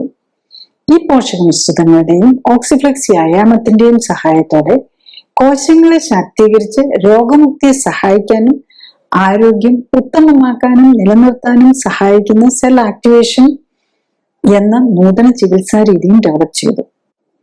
അടുത്തതായി, എന്താണ് ക്ലിനിക്കലി സൂപ്പർവൈസ്ഡ് ആൻഡ് സപ്പോർട്ടഡ് ജീവിതശൈലി ക്രമീകരണം എന്നതാണ്. ക്ലിനിക്കലി സൂപ്പർവൈസ്ഡ് ജീവിതശൈലി ക്രമീകരണത്തിൽ ശരീരഘടനയും ശരീരത്തിലെ കൊഴുപ്പിന്റെ അളവും കണ്ടെത്തുകയും ഒപ്പം തന്നെ ഉത്തമ ശരീരഘടന എന്തായിരിക്കണം എന്ന് കണ്ടെത്തുകയുമാണ് ആദ്യഘട്ടം. രണ്ടാമതായി, രക്തപരിശോധനകൾ നടത്തി ഹൃദയം, രക്തക്കുഴലുകൾ, കിഡ്നി, ലിവർ തുടങ്ങിയ അവയവങ്ങളുടെ ആരോഗ്യസ്ഥിതിയും ഇമ്മ്യൂൺ സ്റ്റാറ്റസും ഹോർമോണുകളുടെയും പോഷകങ്ങളുടെയും ലെവലും ശരീരത്തിന് ചേരുന്ന ഭക്ഷ്യവസ്തുക്കൾ ഏതൊക്കെ എന്ന് മനസ്സിലാക്കാൻ ശ്രമിക്കുകയുമാണ്. മൂന്നാമതായി, ഉത്തമ ശരീരഘടനയിൽ എത്താനായി വേണ്ട ജീവിതശൈലി ക്രമീകരണങ്ങളാണ്. രോഗിയുടെ പ്രത്യേകതകൾ അനുസരിച്ച് ഉത്തമ ന്യൂട്രീഷനും വ്യായാമവും നൽകുന്നതിനൊപ്പം ശരീരത്തിലെത്തുന്ന വിഷാംശം കുറയ്ക്കാനുമാണ് ഇതിൽ ശ്രമിക്കുന്നത്. ശരീരകോശങ്ങൾക്ക് പ്രവർത്തിക്കാൻ ഉത്തമമായ സാഹചര്യം ഒരുക്കുന്നതിലൂടെ ജീവനാധാരമായ മെറ്റബോളിക് അഥവാ രാസപ്രവർത്തനങ്ങളുടെ സമതുലിതാവസ്ഥ വീണ്ടെടുക്കുകയും നിലനിർത്തുകയുമാണ് ലക്ഷ്യം. ജീവിതശൈലി ക്രമീകരണത്തിലൂടെ രക്തയോട്ടവും മെറ്റബോളിക് പ്രവർത്തനങ്ങളും ഹോർമോൺ ബാലൻസും ഇമ്മ്യൂണിറ്റിയും ശരീരഘടനയും ഉത്തമമാക്കാനും നിലനിർത്താനും കഴിഞ്ഞാൽ ഒട്ടുമിക്ക ജീവിതശൈലി രോഗങ്ങളെയും പ്രതിരോധിക്കാനാകും. മാത്രമല്ല, വർഷങ്ങളായി മരുന്ന് കഴിക്കുന്നവർക്ക് പോലും രോഗം മൂർച്ഛിച്ച് അവയവങ്ങൾ തീരെ നശിക്കുന്നതിന് മുൻപെങ്കിലും കേടായ ശരീരകോശങ്ങളുടെ പുനർനിർമ്മിതിക്ക് ആവശ്യമായ പോഷകങ്ങൾ നൽകാനും വിഷാംശം ശരീരത്തിലെത്തുന്നത് തടയാനും ശരീരകോശങ്ങളെ എല്ലാം ഉത്തേജിപ്പിക്കാനുതകുന്ന വ്യായാമത്തിലൂടെ എല്ലാ ശരീരകോശങ്ങൾക്കും വേണ്ട രക്തയോട്ടം ലഭിക്കുന്നു എന്ന് ഉറപ്പാക്കാനും വേണ്ട ജീവിതശൈലി ക്രമീകരണത്തിന് തയ്യാറായാൽ പ്രമേഹവും പ്രഷറും ഹൃദ്രോഗവും അലർജിയും ആസ്മയും ആർത്രൈറ്റിസും ക്യാൻസറും പോലുള്ള ഒട്ടുമിക്ക ജീവിതശൈലി രോഗങ്ങളിൽ നിന്നും അവയ്ക്കായി കഴിക്കുന്ന മരുന്നുകളിൽ നിന്നും വേണ്ടിവരാവുന്ന ഓപ്പറേഷനുകളിൽ നിന്നും ഒക്കെ മോചനം നേടാനും കഴിയുന്നതേ ഉള്ളൂ. നെക്സ്റ്റ്, ഈ ക്ലിനിക്കലി സപ്പോർട്ടഡ് ജീവിതശൈലി ക്രമീകരണത്തിലൂടെ ഈ ലിവർ സംബന്ധമായ രോഗങ്ങളുള്ളവർക്ക് വരുന്ന ബെനിഫിറ്റ്സ് എന്തൊക്കെയാണെന്നുള്ളതാണ്. ഇപ്പം യൂഷ്വലി നമ്മൾ ലിവർ പ്രോബ്ലം മാത്രമായിട്ടായിരിക്കില്ല ഇപ്പം മോസ്റ്റ് പേഷ്യൻസും വരുന്നത്. പലപ്പോഴും അതിൻ്റെ കൂടെ മറ്റു രോഗങ്ങളും ഉണ്ടാവും. അപ്പം ഇതിൽ ഒരു എക്സാമ്പിൾ, അദ്ദേഹം ഒരു 71 വയസ്സുള്ള മെയിലാണ്. 161 സെന്റിമീറ്റർ ഹൈറ്റ്, 64 കിലോ ആണ് വെയിറ്റ്. അദ്ദേഹത്തിന് 68 കിലോ ഉണ്ടായി, അദ്ദേഹം തന്നെ 64ലേക്ക് കുറച്ചതാണ്. അദ്ദേഹത്തിന് 20 വർഷമായിട്ട് ഡയബറ്റീസും ഉണ്ട്, 15 വർഷമായിട്ട് ഹൈപ്പർ ടെൻഷനും ഉണ്ട്. പക്ഷെ ഇപ്പോഴാണ് ലിവറിന് നേരത്തെ അറിയായിരുന്നു ഫാറ്റി ലിവറൊക്കെ ഉണ്ടെന്ന്. പക്ഷെ ഇപ്പൊ ലിവർ സ്കാൻ നോക്കി, ഫൈബ്രോ സ്കാൻ നോക്കിയപ്പം സ്റ്റേജ് 4 ആയിട്ടാണ് കാണുന്നത്. അതുകൊണ്ടാണ് അദ്ദേഹം ഈ ക്ലിനിക്കലി സപ്പോർട്ടഡ് ലൈഫ് സ്റ്റൈൽ കറക്ഷനിലേക്ക് വരാനായിട്ടുള്ള കാരണം. ഇതുകൂടാതെ അദ്ദേഹത്തിന് പ്രോസ്റ്റേറ്റിന് പ്രോബ്ലം ഉണ്ട്, സ്കിന്നിൽ ചെറിയ പ്രോബ്ലംസ് ഉണ്ട്. ഗോൾ ബ്ലാഡർ ഓൾറെഡി റിമൂവ്ഡ് ആണ്, 2006 ഗോൾ ബ്ലാഡർ പ്രോബ്ലം മിക്കവർക്കും ഉണ്ടാകും. ഈ പേഷ്യൻസ് പലരും ഈ പറഞ്ഞാൽ ഗോൾ ബ്ലാഡർ റിമൂവ് ചെയ്തിട്ടുള്ളവരൊക്കെ ആയിരിക്കും. പിന്നെ വെരിക്കോസ് വെയിൻ ഉണ്ട്, കിഡ്നിക്ക് പ്രോബ്ലം ഉണ്ട്, അങ്ങനെ മൾട്ടിപ്പിൾ. ഞാനിപ്പം ബേസിക്കലി ഇതിന്റെ ഈ ലിവറിന്റെ ഓറിയന്റഡ് ആയിട്ട് നോക്കുവാണെങ്കിൽ അദ്ദേഹത്തിന്റെ വരുമ്പം അദ്ദേഹത്തിന്റെ ഡയബറ്റീസ്, ഹൈപ്പർ ടെൻഷൻ, അങ്ങനെ പല മരുന്നുകളും അദ്ദേഹം കഴിക്കുന്നുണ്ട്. അപ്പൊ ലിവറിന്റെ എൻസൈം SGPT കൂടുതലാണ്, 98 ഉണ്ട്, SGOT 69 ഉണ്ട്. അപ്പൊ അത് next actually within 8th day ആകുമ്പോഴേക്കും നമ്മൾ വീണ്ടും റീചെക്ക് ചെയ്യും. 8th ഡേ നമ്മൾ clinically supported life style correction തുടങ്ങി, ഇതിനകത്ത് സ്പെഷ്യൽ ഫുഡും എക്സസൈസും ഒക്കെയാണ്. അപ്പൊ 8th ഡേ ആയപ്പോഴേക്കും തന്നെ SGPT 8ലേക്ക് വന്നു, SGOT 63 ആയി. പിന്നെ 30th ഡേ ആയപ്പോഴേക്കും ആക്ച്വലി ഈ ലിവർ പാരാമീറ്റേഴ്സ് എല്ലാം നോർമൽ ആയെന്നുള്ളതാണ്. സോ അത്ര ഫാസ്റ്റ് ആയിട്ട് അത് കഴിഞ്ഞിട്ട് പിന്നെ നിലനിൽക്കുന്നുണ്ട്. പിന്നെ നമ്മൾ 60th ഡേ 90th വൺസ് നമ്മൾ നോർമൽ ആയി കഴിഞ്ഞ് യൂഷ്വലി ഒരു 15th ഡേ ഒക്കെ ആകുമ്പോഴല്ലേ, മാക്സിമം 30th ഡേ ആകുമ്പോഴേക്കും തന്നെ ലിവർ എൻസൈംസ് എല്ലാം നോർമൽ ആവും എന്നുള്ളതാണ്. പിന്നെ ഇദ്ദേഹത്തിന് ഫൈബ്രോ സ്കാനിൽ നമ്മൾ നോക്കാനുള്ള ടൈം ആയിട്ടില്ല. ഫൈബ്രോ സ്കാൻ നോക്കുമ്പോഴേക്കും ആക്ച്വലി 180. അപ്പൊ അതിന്റെ ഗ്രേഡിംഗ് ഒക്കെ കുറഞ്ഞു വരാനായിട്ട് കുറച്ചും കൂടെ സമയം എടുത്തെന്നിരിക്കും. പക്ഷെ ആദ്യം നമ്മൾ ഈ ലിവർ എൻസൈംസ് കറക്റ്റ് ചെയ്യാന്നുള്ളതും, പിന്നെ മരുന്നൊന്നും ഇല്ലാതെ, മരുന്നുകളെല്ലാം ഡയബറ്റീസിന്റെ മരുന്ന് ഫസ്റ്റ് ഡേ തന്നെ നിർത്തും, ബാക്കിയുള്ള മരുന്നുകളും 15 ഡേയ്സ് ആയപ്പോഴേക്കും മരുന്നുകളെല്ലാം കുറച്ചുകൊണ്ട് വന്ന് നിർത്താൻ പറ്റി. അപ്പൊ അതോടുകൂടി ഇനിയിപ്പം നമ്മളത് പ്രോഗ്രസ് ചെയ്യാനുള്ള സാധ്യതകൾ കുറയും. പിന്നെ മാത്രമല്ല, ലിവറിന്റെ ഒരു പ്രത്യേകത എന്താണെന്ന് വെച്ചാൽ ലിവറിന് റീജനറേറ്റ് ചെയ്യാൻ പറ്റും. അപ്പം വീണ്ടും അതാണ് ലിവറിന്റെ ഒരു കപ്പാസിറ്റി. അതാണ് നമ്മൾ ട്രാൻസ്പ്ലാന്റിലാണെങ്കിലും ഉപയോഗിക്കുന്നത്. 70% എടുത്ത് മാറ്റിയാലും ആ മിച്ചമുള്ള ലിവർ വളർന്നു വന്നോളും. അപ്പൊ കറക്റ്റായിട്ട് ന്യൂട്രീഷനും ഇതൊക്കെ കൊടുത്തു കഴിഞ്ഞു കഴിഞ്ഞാൽ ലിവർ ബെറ്റർ ആയിട്ട് വളർന്നു വന്നോളും എന്നുള്ളതാണ് അത് കാണിക്കുന്നത്. ഒരു പേഷ്യന്റേയും കൂടെ പറയാം. ഇദ്ദേഹം ആണ്, ചെറുപ്പക്കാരനാണ്, 30 വയസ്സ്, 151 സെന്റിമീറ്റേഴ്സ്, 56 കിലോയാണ് തൂക്കം. അദ്ദേഹത്തിന്റെ മെയിൻ പ്രോബ്ലം ലിവറിൻ്റെതല്ല. ആക്ച്വലി അദ്ദേഹത്തിന് ലിവർ പ്രോബ്ലം ഉണ്ട്, അതിൻ്റെ കൂടെ ഗോൾ ബ്ലാഡർ പോളിപ്പും ഉണ്ട്. ലിവറും ഫാറ്റി ലിവറും ഉണ്ട്, ഗോൾ ബ്ലാഡർ പോളിപ്പും ഉണ്ട്, അതുണ്ട്. പക്ഷെ അദ്ദേഹത്തിന്റെ മേജർ പ്രോബ്ലം ഈ സ്കിന്നിൽ ഒരുതരം ഫൈബ്രോസിസ്, ലിവറിന് ഫൈബ്രോസിസ് വരുന്നത് സ്കിന്നിൽ ഒരുതരം ഫൈബ്രോട്ടിക് ലീഷൻ, അതിന് കീലോയിഡ് എന്ന് പറയും. അപ്പം ചിലത് ഈ മുറിവ് വന്നിട്ട് അവയിൽ ഇങ്ങനെ തടിച്ചു വരുന്നുണ്ടല്ലോ, അതുപോലല്ല ഇദ്ദേഹത്തിൻ്റെ നമ്മുടെ ചെസ്റ്റ് വോളിലും എല്ലാം ഇങ്ങനെ സ്കിൻ അങ്ങ് ഫൈബ്രോസ്ഡ് ആയി കൺട്രാക്ട് ചെയ്ത് പോകുന്ന ഒരു കണ്ടീഷനാണ്. അതുകൂടാതെ ഇപ്പൊ ചെറുപ്പക്കാരനാണ്, 30 വയസ്സേ ഉള്ളൂ, ചെസ്റ്റിലാണ് ഇത് യൂഷ്വലി ഏറ്റവും കൂടുതൽ കാണുന്നത്. അതുകൂടാതെ ഹോൾ ബോഡി, പ്രത്യേകിച്ച് ബാക്ക് എല്ലായിടത്തും ഉണ്ട് ചെറിയ ചെറിയ ലീഷൻ. അപ്പൊ അതെല്ലാം കൂടി വരാമല്ലോ. അപ്പൊ അതിനും കൂടെ വേണ്ടിയിട്ടാണ് ഇദ്ദേഹം വരുന്നത്. അദ്ദേഹത്തിന്റെ ലിവറിന്റെ പ്രോബ്ലംസ് എന്ന് പറഞ്ഞു കഴിഞ്ഞാൽ അപ്പൊ ഇതിൽ കൂടുതൽ നമ്മൾ സിഗ്നിഫിക്കന്റ് ആയിട്ട് നമ്മൾ നോക്കേണ്ടതുണ്ട്. കാരണം ഇദ്ദേഹത്തിന് സ്കിന്നിലും ഫൈബ്രോസിസ് വരികയാണല്ലോ, ഫൈബ്രസ് കൺട്രാക്ചർ ആണ് വരുന്നത്. അപ്പൊ അത് തന്നെ നമുക്ക് ലിവറിലേക്കും കയറി വരാം. ഇതൊരു ഓട്ടോ ഇമ്മ്യൂൺ ഡിസീസിന്റെ ഭാഗമായിട്ട് വരുന്നതാകാം. അപ്പൊ ഇദ്ദേഹത്തിന്റെ കാര്യത്തില് വിതിൻ എ വീക്ക് തന്നെ ലിവർ എൻസൈംസ് എല്ലാം കറക്റ്റ് ആയെന്നുള്ളതാണ്. 30 ഡേയ്സ് ആയപ്പോഴാണ് നമ്മൾ അൾട്രാസൗണ്ട് സ്കാൻ നോക്കുന്നത്. അപ്പം അതെപ്പോഴേക്കും ഫാറ്റി ലിവർ മാറി, ലിവറിന്റെ പ്രോബ്ലംസ് ഇല്ല. ഗോൾ ബ്ലാഡറിന്റെ ആണെങ്കിൽ പോളിപ്പ് 6 മില്ലിമീറ്റർ ഉണ്ടായിരുന്നത് 4.5 മില്ലിമീറ്ററിലേക്ക് കുറഞ്ഞു. അപ്പൊ അതിനും കുറഞ്ഞു വരാനായിട്ട് കൂടുതൽ സമയമെടുക്കും. അപ്പൊ അദ്ദേഹത്തിന്റെ അതുപോലെ തന്നെ ഈ മറ്റേ കീലോയിഡ് ലീഷൻസ് ഉണ്ടല്ലോ, സ്കിൻ ലീഷൻസ് 90 ഡേയ്സ് ആയപ്പോഴേക്കും ഓൾമോസ്റ്റ് നല്ല ചെറിയ ലീഷൻസ് എല്ലാം കംപ്ലീറ്റ്ലി ഡിസപ്പിയർ ചെയ്തു. വലുത് മാത്രം ഒരു ഫ്യൂ ലൈൻസ്, തിക്ക് ലൈൻസ് ഉണ്ട്. ബാക്കിയുള്ളതെല്ലാം ക്ലിയർ ആയിട്ടുണ്ട്. ഒത്തിരി പൊക്കമൊക്കെ കുറവുള്ള ആളാണ് അദ്ദേഹം. ആക്ച്വലി വരുമ്പം അദ്ദേഹത്തിന്റെ വെയിറ്റ് 55, ആകെ 150 സെന്റിമീറ്ററേ ഉള്ളൂ. അദ്ദേഹത്തിന് ശരിക്കും പറഞ്ഞു കഴിഞ്ഞാൽ ഒരു 45 കിലോയെ പാടുള്ള ഐഡിയലി. അപ്പൊ അത് കുറച്ച് കൊണ്ടുവന്ന് ഒരു 48ലേക്ക് 3 months ആയപ്പോഴേക്കും എത്താനും പറ്റി. അപ്പോഴേക്കും അതുപോലെ ഫാറ്റ് ലെവലും ഒക്കെ കുറച്ച്. ഇനി പതുക്കെ വൺസ് ഫാറ്റ് ഒക്കെ മാറിക്കഴിഞ്ഞ് കഴിഞ്ഞാൽ പതുക്കെ വേണമെങ്കിൽ കൂട്ടി അപ് ടു ഒരു 50 വരെ കൊണ്ടുപോകാൻ പറ്റുന്നതാണ്. ഐഡിയലി ഒരു 45 നിൽക്കുന്നതായിരിക്കും ഇദ്ദേഹത്തിന് കൂടുതൽ നല്ലത്. അതുപോലെ ഫാറ്റ് ലെവൽ ഒരു 15% നിർത്തുക എന്നുള്ളതാണ് ഇതിനകത്ത് എയിം ചെയ്യുന്നത്. അടുത്ത പേഷ്യന്റ് പറഞ്ഞത് മൾട്ടിപ്പിൾ പ്രോബ്ലംസ് ആണ്. അദ്ദേഹത്തിന് 69 വയസ്സുണ്ട്, 161 സെന്റിമീറ്റർ, 75 കിലോ, ഒത്തിരി ഓവർ വെയിറ്റ് ആണ്. 20 വർഷമായിട്ട് ഡയബറ്റീസ് ഉണ്ട്, തൈറോയിഡ് 6 വർഷമായിട്ട്, വയറിന് പ്രോബ്ലംസ് ഉണ്ട്, കൊളസ്ട്രോളും ഡിസ്ലൈപ്പിഡീമിയും ഉണ്ട്. കൂടാതെ 18 വർഷമായിട്ട് സൈക്യാട്രിക് മെഡിസിൻസും കഴിക്കുന്നുണ്ട്, ഡിപ്രഷൻ, അങ്ങനത്തെ മൾട്ടിപ്പിൾ പ്രോബ്ലംസ്. അപ്പൊ അദ്ദേഹത്തിന്റെ സ്കാനില് ഫാറ്റി ലിവർ grade 2 ഉണ്ട്, അതുപോലെ കിഡ്നിയിൽ സ്റ്റോണും ഉണ്ട്, പിന്നെ പ്രോസ്റ്റേറ്റിന്റെ പ്രോബ്ലം ഉണ്ട്. അപ്പൊ 3 പ്രോബ്ലംസ് സ്കാനിൽ തന്നെ കാണിക്കുന്നുണ്ട്. അപ്പം മെമ്മറി കുറവ്, പലതരം ഡിഫിക്കൽട്ടീസ്. ഞാൻ ബാക്കിയുള്ള എല്ലാത്തിലേക്കും പോകുന്നില്ല, കൺഫ്യൂഷൻ കൂടുതൽ പറഞ്ഞു കഴിയുമ്പോൾ ഡീമിണ്ടോ. അപ്പൊ ലിവർ പോയിന്റ് ആയിട്ട് നോക്കുമ്പോൾ SGPT 75 ഉണ്ട്, SGOT 47 ഉണ്ട്. അപ്പം ഇത് 8th അദ്ദേഹം ഡയബറ്റിക്കും ആണ്. അദ്ദേഹം വരുമ്പോൾ ശരിക്കും പറഞ്ഞാൽ ഡയബറ്റിക് കുറെ മരുന്നുണ്ട്, ഇൻസുലിനും ഒക്കെ ഉണ്ട്. 9.2 ഉണ്ട് HbA1c.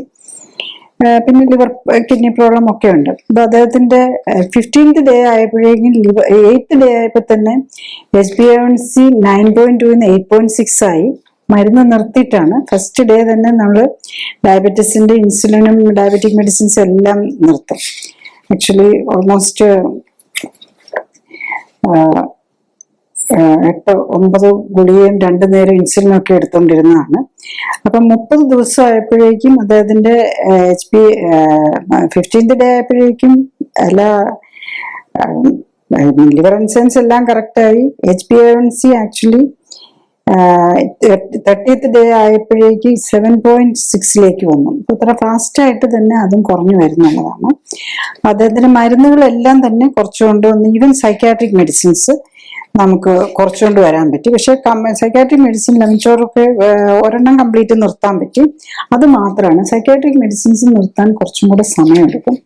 അപ്പം നിർത്താൻ നോക്കുമ്പോൾ അദ്ദേഹത്തിന്റെ ഇറിറ്റബിലിറ്റി കൂടുന്നെന്നാണ് വൈഫ് പറയുന്നത്. എന്നാലും ഇപ്പം 30 days ആയപ്പോഴേക്കും ലെമിറ്റോർ 300 milligram കഴിച്ചുകൊണ്ടിരുന്നത് അത് ഹാഫ്, അതായത് 50 milligram കുറയ്ക്കാൻ പറ്റി. 300ന്റെ 100ഉം 200ഉം വെച്ച് കഴിച്ചുകൊണ്ടിരുന്നത്. അതുകൂടാതെ വേറെ മരുന്നും ഉണ്ടായിരുന്നു, സൈക്യാട്രിക് മെഡിസിൻസ്. അപ്പം ബേസിക്കലി അതാണ്. ഇവൻ ലാമിറ്റോർ ഉണ്ടായിരുന്ന അരിപ്പിസോൾ എന്ന് പറഞ്ഞ് വേറൊരു ടാബ്ലറ്റ് ഉണ്ട്. അരിപ്പിസോൾ നേരത്തെ നിർത്താൻ പറ്റി. ലാമിറ്റോർ ഇപ്പൊ പതുക്കെ ടേപ്പർ ചെയ്ത് കൊണ്ടുവരും. മിക്കവാറും ഒരു 180 days ആകുമ്പോഴേക്കും അതുകൂടെ കുറച്ച് കൊണ്ടൊന്ന് നിർത്താൻ പറ്റും എന്നുള്ളതാണ്. അപ്പം ലിവറിന്റെ മാത്രം 90 days ആയപ്പോഴേക്കും ഫാറ്റി ലിവറിന്റെ റിപ്പീറ്റ് സ്കാനിങ്ങിൽ ആക്ച്വലി ഫാറ്റി ലിവർ മാറി എന്നുള്ളതാണ്. പിന്നെ പ്രോസ്റ്റേറ്റിന്റെ ആണെങ്കിലും സൈസ് കുറഞ്ഞു വന്നു. പ്രോസ്റ്റേറ്റ് ഇതുണ്ടായിരുന്നു, അതിന്റെ പ്രോസ്റ്റേറ്റിന്റെ വോളിയം കുറഞ്ഞു. 37 33.6 വന്നു. പ്രോസ്റ്റേറ്റിന്റെ ഓൾമോസ്റ്റ് ക്ലിയർ ചെയ്തു. ഈവൻ റീനൽ കാൽക്കുലസ് നേരത്തെ 6x5 ഉണ്ടായിരുന്നു, അത് പോയിട്ടില്ല. ചിലപ്പോൾ അത്രയൊക്കെ ഉള്ളത് പോകും, പക്ഷെ അത് പോയിട്ടില്ല. പക്ഷെ അത് കുറഞ്ഞ് 3.3 വന്നു. അപ്പൊ ഇനി എന്തായാലും അതും പോയിക്കോളും. അപ്പൊ അതാണ് മൾട്ടിപ്പിൾ ബെനിഫിറ്റ്സ് ആണ്. നമ്മൾ ഇതെല്ലാം ലൈഫ് സ്റ്റൈൽ ഡിസീസ് ആണ്. അതുകൊണ്ടാണ് നമ്മൾ ഒരു പ്രോപ്പർ ലൈഫ് സ്റ്റൈൽ കറക്ഷൻ എടുത്തു കഴിഞ്ഞ് കഴിഞ്ഞാൽ ഈ രോഗങ്ങളെല്ലാം നമുക്ക് മരുന്ന് മാറ്റാവുന്നേ. ലിവറിനെ പ്രൊട്ടക്ട് ചെയ്യണമെങ്കിൽ നമ്മൾ മരുന്ന് നിർത്തിയാൽ മാത്രമേ പറ്റുള്ളൂ. അപ്പൊ ബാക്കി ഇനി ആ സൈക്യാട്രിക് മെഡിസിൻ ഇനി ചെറുതായിട്ടും കൂടെ ഉണ്ട്, അതും കൂടെ നിർത്തിയാലേ നമ്മൾ ഫുള്ളി സേഫ് ആവുള്ളൂ. Next one more patient. ഇത് ലേഡിയാണ്, 55 years, 155 centimeter പൊക്കം, 57 kilo ആണ് തൂക്കം. അവർക്ക് ഫാറ്റി ലിവർ ഉണ്ട്, ഒരു 10 വർഷമായിട്ട് ഡയബറ്റിക് ആണ്, ഹൈപ്പർ ടെൻഷൻ ഉണ്ട്, ന്യൂറോപ്പതി, അങ്ങനെ മൾട്ടിപ്പിൾ പ്രോബ്ലംസ് ഉണ്ട്. ഇപ്പൊ അവരുടെ പ്രസ്സിംഗ് നീഡായിട്ട് ശരിക്കും പറഞ്ഞാൽ ഫാറ്റി ലിവറിന് വേണ്ടിയിട്ടല്ല ഇത് വരുന്നത്. ഇപ്പൊ നമ്മൾ എല്ലാത്തിന്റെ ഒരു ഓവറോൾ ടെസ്റ്റുകൾ നോക്കുമ്പോഴാണ് പിന്നെ അവർക്കും അറിയാം ഫാറ്റി ലിവർ നേരത്തെ കണ്ടിട്ടുള്ളതാണ്. ടെസ്റ്റുകളൊക്കെ നോക്കി ഇപ്പൊ ഇവർക്ക് എന്താ പറ്റിയെന്ന് ചോദിച്ചു കഴിഞ്ഞാൽ നെഞ്ചുവേദന വന്നു. ഹോസ്പിറ്റലിൽ ചെന്നപ്പം ഒരു ആൻജിയോഗ്രാം വേണമെന്ന് പറഞ്ഞു. അപ്പൊ ആൻജിയോഗ്രാം ചെയ്യാൻ പേടിയാണ്. അതുകൊണ്ടാണ് ഈ ആൻജിയോഗ്രാമും ആൻജിയോപ്ലാസ്റ്റിയും ബൈപ്പാസും ഒന്നും പറ്റൂല. അതുകൊണ്ട് clinically support life style correction എടുക്കാനായിട്ട് വന്നതാണ്. അപ്പം അവർക്ക് ശരിക്കും ഒരു ഹാർട്ട് അറ്റാക്ക് വന്നിട്ടുണ്ട്. കാരണം നമ്മൾ ആദ്യം നോക്കും ട്രോപ്പോണിൻ ലെവൽ അത്ര ഹൈ ആണ്. അവർക്ക് പെയിനും ഉണ്ടായിരുന്നു ആക്ച്വലി വരുമ്പോൾ. അപ്പം ട്രോപ്പോണിൻ ലെവൽ 7783 അത്ര ഹൈ ആയിട്ട് നിൽക്കുന്നുണ്ട്. യൂഷ്വലി നമ്മൾ പെയിൻ ഇതുള്ളപ്പോൾ എടുക്കില്ല. പക്ഷെ അവർ ഒരു കാരണവശാലും അവർക്ക് സർജറി പറ്റില്ല എന്നുള്ള ഒരു ആറ്റിറ്റ്യൂഡിന്റെ പേരിലാണ്. അപ്പൊ നമുക്ക് ട്രീറ്റ്മെന്റ് ഡിനേ ചെയ്യാൻ പറ്റില്ല. നമ്മൾ യൂഷ്വലി അക്യൂട്ട് സിംറ്റമാറ്റിക് ആയിരിക്കുമ്പോൾ നമ്മൾ ട്രീറ്റ്മെന്റ് എടുക്കാന്നുണ്ട്. പിന്നെ നമ്മൾ ഈ ടെസ്റ്റ് വന്നാലും അറിയുന്നില്ല. ഈ ട്രോപ്പോണിൻ ലെവലൊക്കെ നമ്മളിപ്പം ഹാർട്ടിന് പ്രോബ്ലം ആണ്, അവർക്ക് എന്താണ് എടുക്കുക, ബ്ലഡ് എടുത്തിട്ട് നമ്മൾ ട്രീറ്റ്മെന്റ് സ്റ്റാർട്ട് ചെയ്യാന്നുള്ളതാണ് വരുന്നത്. പിന്നെ ഫ്യൂ ഡേയ്സ് കഴിയുമ്പോഴേക്കാണ് റിസൾട്ട് വരുമ്പോഴാണ് നമ്മൾ ഇത്രയും സീരിയസ് കണ്ടീഷനിലായിരുന്നു എന്നുള്ളത് അറിയുന്നത്. അതുപോലെ തന്നെ ലിവർ SGPT-യും SGOT-യും ഒക്കെ ഹൈ ആയിരുന്നു എന്നുള്ളതാണ്. ഈവൻ ബിലിറൂബിന്, ആൽബുമിന് എല്ലാം പല ജസ്റ്റ് ഇത് മാത്രമല്ല പല പാരാമീറ്റേഴ്സും ഹൈ ആണ്. ഇൻസുലിൻ ലെവല് ഹൈ ആണ്. അപ്പൊ ഇവരിലാണെങ്കിലും 15th ഡേ ആണ് നെക്സ്റ്റ് നോക്കുന്നത്. നമ്മൾ ഏറ്റവും കൂടുതൽ ഇമ്പോർട്ടൻസ് കൊടുത്ത് ട്രോപ്പോണിൻ ലെവലിനാണ്. അപ്പൊ ഈ 7000 നിന്നത് 1075 ട്രോപ്പോണിൻ ലെവൽ കുറഞ്ഞു എന്നുള്ളതാണ് 8th ഡേ ആയപ്പോഴേക്കും. അതുപോലെ 15th ഡേ ആയപ്പോഴേക്കും ട്രോപ്പോണിൻ 158 എത്തി. 30th ഡേ ആയപ്പോഴേക്കും ട്രോപ്പോണിൻ നോർമലായി.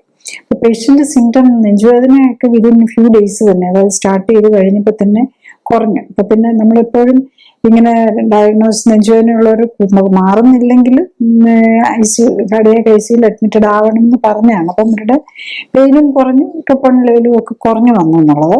അതുപോലെ വെരി സിവിയർ ഡയബറ്റിക് ആയിരുന്നു, HbA1c 9 ആയിരുന്നു. നമ്മൾ ഡയബറ്റിക് മെഡിസിൻ എല്ലാം നിർത്തിയിട്ട് 8th ഡേ വന്നപ്പോഴേക്ക് 8.6 HbA1c വന്നു. 30th ഡേ ആയപ്പോഴേക്കും HbA1c 8.1 വന്നു. ആൻഡ് 90th ഡേ ആയപ്പോഴേക്കും HbA1c 6.1 വന്നു. അത് മരുന്നില്ലാതെയാണ്. അപ്പൊ 1 month കൊണ്ട് ബാക്കി ഉണ്ടായിരുന്ന മരുന്നുകളും എല്ലാം നിർത്തി എന്നുള്ളതാണ്. നമ്മുടെ ലിവറിന്റെ ഫാറ്റി ലിവറിന്റെ ലിവർ എൻസൈംസ് നേരത്തെ മാറി. 30th ഡേ ആയപ്പോഴേക്കും ഫാറ്റി ലിവർ മാറി എന്നുള്ളതാണ്, നോ ഫാറ്റി ലിവർ സ്കാനിങ്ങിൽ. അപ്പൊ അതാണ് അത്ര ഫാസ്റ്റായിട്ട് നമുക്ക് ഈ ഏത് തരം ജീവിതശൈലി രോഗമാണേലും കറക്റ്റ് മോഡല് നമ്മൾ ലൈഫ് സ്റ്റൈൽ കറക്ഷൻ, കറക്റ്റ് ന്യൂട്രീഷനും കറക്റ്റ് എക്സസൈസും ഒക്കെ ഇതെല്ലാം മാറ്റാം. ലിവറിന്റെ മാത്രമല്ല അതിൻ്റെ കൂടെ ബാക്കിയുള്ള കാര്യങ്ങളുടെ മാറിക്കിട്ടും എന്നുള്ളതാണ്. ഇത് നെക്സ്റ്റ് ഒരു പേഷ്യൻറ്റും കൂടെ പറയാം. ഇത് 25 yearsേ ഉള്ളൂ. അദ്ദേഹം 173 സെന്റിമീറ്റർ, 82 കിലോ ആണ് തൂക്കം. അദ്ദേഹത്തിന് ഫാറ്റി ലിവർ ഉണ്ട്. അതാണ് ഫാറ്റി ലിവർ ഉണ്ട്. പക്ഷെ അതൊരു നമ്മളൊരു അതിലല്ല അദ്ദേഹം ആക്ച്വലി ട്രീറ്റ്മെന്റ് വരുന്നത് ശരിക്കും പറഞ്ഞാൽ ടൊററ്റ് സിൻഡ്രോം എന്ന് പറഞ്ഞ് ചെറുപ്പം മുതലുള്ളതാണ്. ടൊററ്റ് സിൻഡ്രോം എന്ന് പറഞ്ഞാൽ നമ്മൾ ടിക്സ്, നമ്മുടെ മുഖം ഒരു വശത്തേക്ക് കൂടിപ്പോവുക, അല്ലെങ്കിൽ എന്തെങ്കിലും അവർ അബ്നോർമൽ ഇൻവോളണ്ടറി മൂവ്മെന്റ്സ്, അത് നമ്മൾ അറിയാതെ ചെറിയത് വരും. അപ്പൊ അദ്ദേഹത്തിന് വരുമ്പോൾ ശരിക്കും പറഞ്ഞു കഴിഞ്ഞാൽ ഒരു സെന്റൻസ് പോലും പറയുമ്പോഴേക്കും ഈ ടിക്സ് വന്നൊരു 3-4 പ്രാവശ്യം നിർത്തേണ്ടി വരും. നമ്മളൊരു വിക്കെന്നൊക്കെ പറയുന്ന വിക്കല്ല, അത് വേറൊരു ടൈപ്പാണ്, ഇത് വേറൊരു രീതിയിലുള്ളതാണ്. അപ്പൊ ഒട്ടും കമ്മ്യൂണിക്കേറ്റ് ചെയ്യാൻ പറ്റൂല ആൾക്കാരുമായിട്ട്. അപ്പൊ അദ്ദേഹത്തിന്റെ ജോലിയും ഒക്കെ അഫക്ട് ചെയ്യൂല, ചെറുപ്പക്കാരനാണ്. അപ്പൊ അതിനാണ് ഇദ്ദേഹം വരുന്നത് ബേസിക്കലി. ഇതിന്റെ കൂടെ ഫാറ്റി ലിവറും കൂടെ നമ്മൾ ഫോളോ അപ്പ് ചെയ്തപ്പോൾ ഒരു സിമ്പിൾ ആയിട്ടുള്ള ഫാറ്റി ലിവറിന് ഒരു എക്സാമ്പിൾ ആയിട്ട് എടുത്തിട്ട്, പ്രത്യേകിച്ച് യങ്സ്റ്റേഴ്സ് പോലും ഈ കുറച്ച് അത്ര ഓവർവെയിറ്റ് ആണ്, അത്ര പറയാനില്ല, അത്ര മാസീവ് ഓവർവെയിറ്റ് ഒന്നും ഇല്ല, എന്നിട്ട് പോലും അത്രയും ഇതിൽ തന്നെ. പക്ഷെ ഫാറ്റ് ലെവൽ അദ്ദേഹത്തിന് 29.2% ഉണ്ടായിരുന്നു. അതാണ് ബോഡിയിൽ കൊഴുപ്പ് ഒത്തിരി കൂടുതലാണ്. ജെൻസിന് ശരിക്കും പറഞ്ഞു കഴിഞ്ഞാൽ ഒരു 15% ഫാറ്റേ വരാവുള്ളൂ. അപ്പൊ ആ ഫാറ്റ് കൂടിയത് കൊണ്ടാണ് ഇവിടെ ഈ ഫാറ്റി ലിവർ വന്നിരിക്കുന്നത്. അപ്പൊ ഇദ്ദേഹത്തിന്റെ ലിവർ എൻസൈംസും കൂടുതലായിരുന്നു. അതായത് അതിന്റെ കൂടെ ഇപ്പൊ ഒരു ഹെപ്പറ്റൈറ്റിസിലേക്ക് വരുന്നു എന്നുള്ളതാണ്. കാരണം അത്ര ഓവർ വെയിറ്റ് ഇല്ല. 25 ഇയേഴ്സിലാണെന്ന് ഓർക്കണം. നമ്മൾ ഫാറ്റി ലിവറും NASH, non alcoholic steatohepatitis, alcohol ഒന്നും ഉപയോഗിക്കുന്ന ആളല്ല. അപ്പം ഇദ്ദേഹത്തിൻ്റെത് 8th ഡേ ആയപ്പോ തന്നെ ഫാറ്റി ലിവർ എൻസൈംസ് SGPT 61 ഉണ്ടായിരുന്നത് 31 പറഞ്ഞു. അത്ര ഫാസ്റ്റ് ആയിട്ട് പറഞ്ഞു. ബാക്കി എല്ലാ പാരാമീറ്റേഴ്സും കറക്റ്റായി ഫാസ്റ്ററായിട്ട് തന്നെ അത് ചെയ്തു. ഇദ്ദേഹത്തിന് 80 കിലോ ഉണ്ടായിരുന്നു. 90 ദിവസം ആയപ്പോഴേക്കും is able to come down to 66 kg. ശരിക്കും പറഞ്ഞ ഒരു 62 വരെ എത്താവുന്നതാണ്. പക്ഷെ അദ്ദേഹത്തിന് ശരിക്കും ഒരു അറൌണ്ട് 60 വരെ 60 മതി. ഈ 173 സെന്റിമീറ്റർ ഉള്ള ആൾക്ക് ഒരു 62, നല്ല ജിമ്മിലൊക്കെ പോയി നല്ല ഫിസിക്കലി ഫിറ്റ് ആണെങ്കിൽ ഒരു 65 വരെയും പാടുള്ളൂ. പ്രത്യേകിച്ച് ഇതേ ഒരു ടെക്കി, നമ്മളുടെ കമ്പ്യൂട്ടർ ഫീൽഡിൽ വർക്ക് ചെയ്യുന്ന ടെക്കിയാണ് ആക്ച്വലി. അപ്പൊ അങ്ങനെയുള്ളവർക്കൊക്കെ അത്രേ പാടുള്ളൂ. അപ്പൊ ഇതിന്റെ നമ്മൾ ടിക്കിന്റെ കാര്യങ്ങൾ എടുത്തു കഴിഞ്ഞാൽ അതാണ് നമുക്ക് ഏറ്റവും ഒരു സന്തോഷം തരുന്ന ഒരു കാര്യം എന്താന്ന് വെച്ച് കഴിഞ്ഞാൽ, ആദ്യം വരുമ്പോൾ ഒരു സെന്റൻസ് പോലും കംപ്ലീറ്റ് ചെയ്യാൻ അത്ര ബ്രേക്ക് ഉണ്ടായിരുന്ന ആൾക്ക് ഒരു 5 minutes ഒക്കെ 5 to 10 minutes ഒക്കെ പറയുമ്പോൾ ചിലപ്പോൾ 1 or 2 അല്ലെങ്കിൽ എന്തെങ്കിലും ഒരു കോൺഷ്യസ് ഇതിലേക്ക് വരുമ്പോൾ മാത്രമേ വരുന്നുള്ളൂ. കംപ്ലീറ്റ് മാറിയിട്ടില്ല. ഇത് ചൈൽഡ്ഹുഡ്, ചെറുപ്പത്തിൽ മുതലുള്ളതാണെന്ന് ഓർക്കണം. അപ്പൊ ഇനി നമ്മൾ അതിന്റെ ബാക്കിയും കൂടെ അതൊരു സെൽഫ് ട്രെയിനിങ്ങും എല്ലാം കൂടെ ആയിട്ട് വേണം. അതായത് ബോഡി കറക്റ്റ് ചെയ്യണം. ഈവൻ ഇദ്ദേഹത്തിന് 25 വയസ്സേ ഉള്ളെങ്കിലും അദ്ദേഹത്തിന്റെ ബോഡി ഏജ് 44 വയസ്സായിരുന്നു. അത് കുറച്ച് 31 കൊണ്ടുവരാൻ പറ്റി 3 മാസം കൊണ്ട്. ആക്ച്വലി ഇതിനി കുറച്ച് നല്ലൊരു 25 തന്നെ എത്തിക്കണം. അതിൻ്റെ കൂടെ ബാക്കി ഇതും കൂടെ വരുമ്പോഴേക്കും മിക്കവാറും ആ ടിക്സിന്റെ നന്നായിട്ട് തന്നെ മാറാനുള്ള പോസിബിലിറ്റി ഉണ്ട്.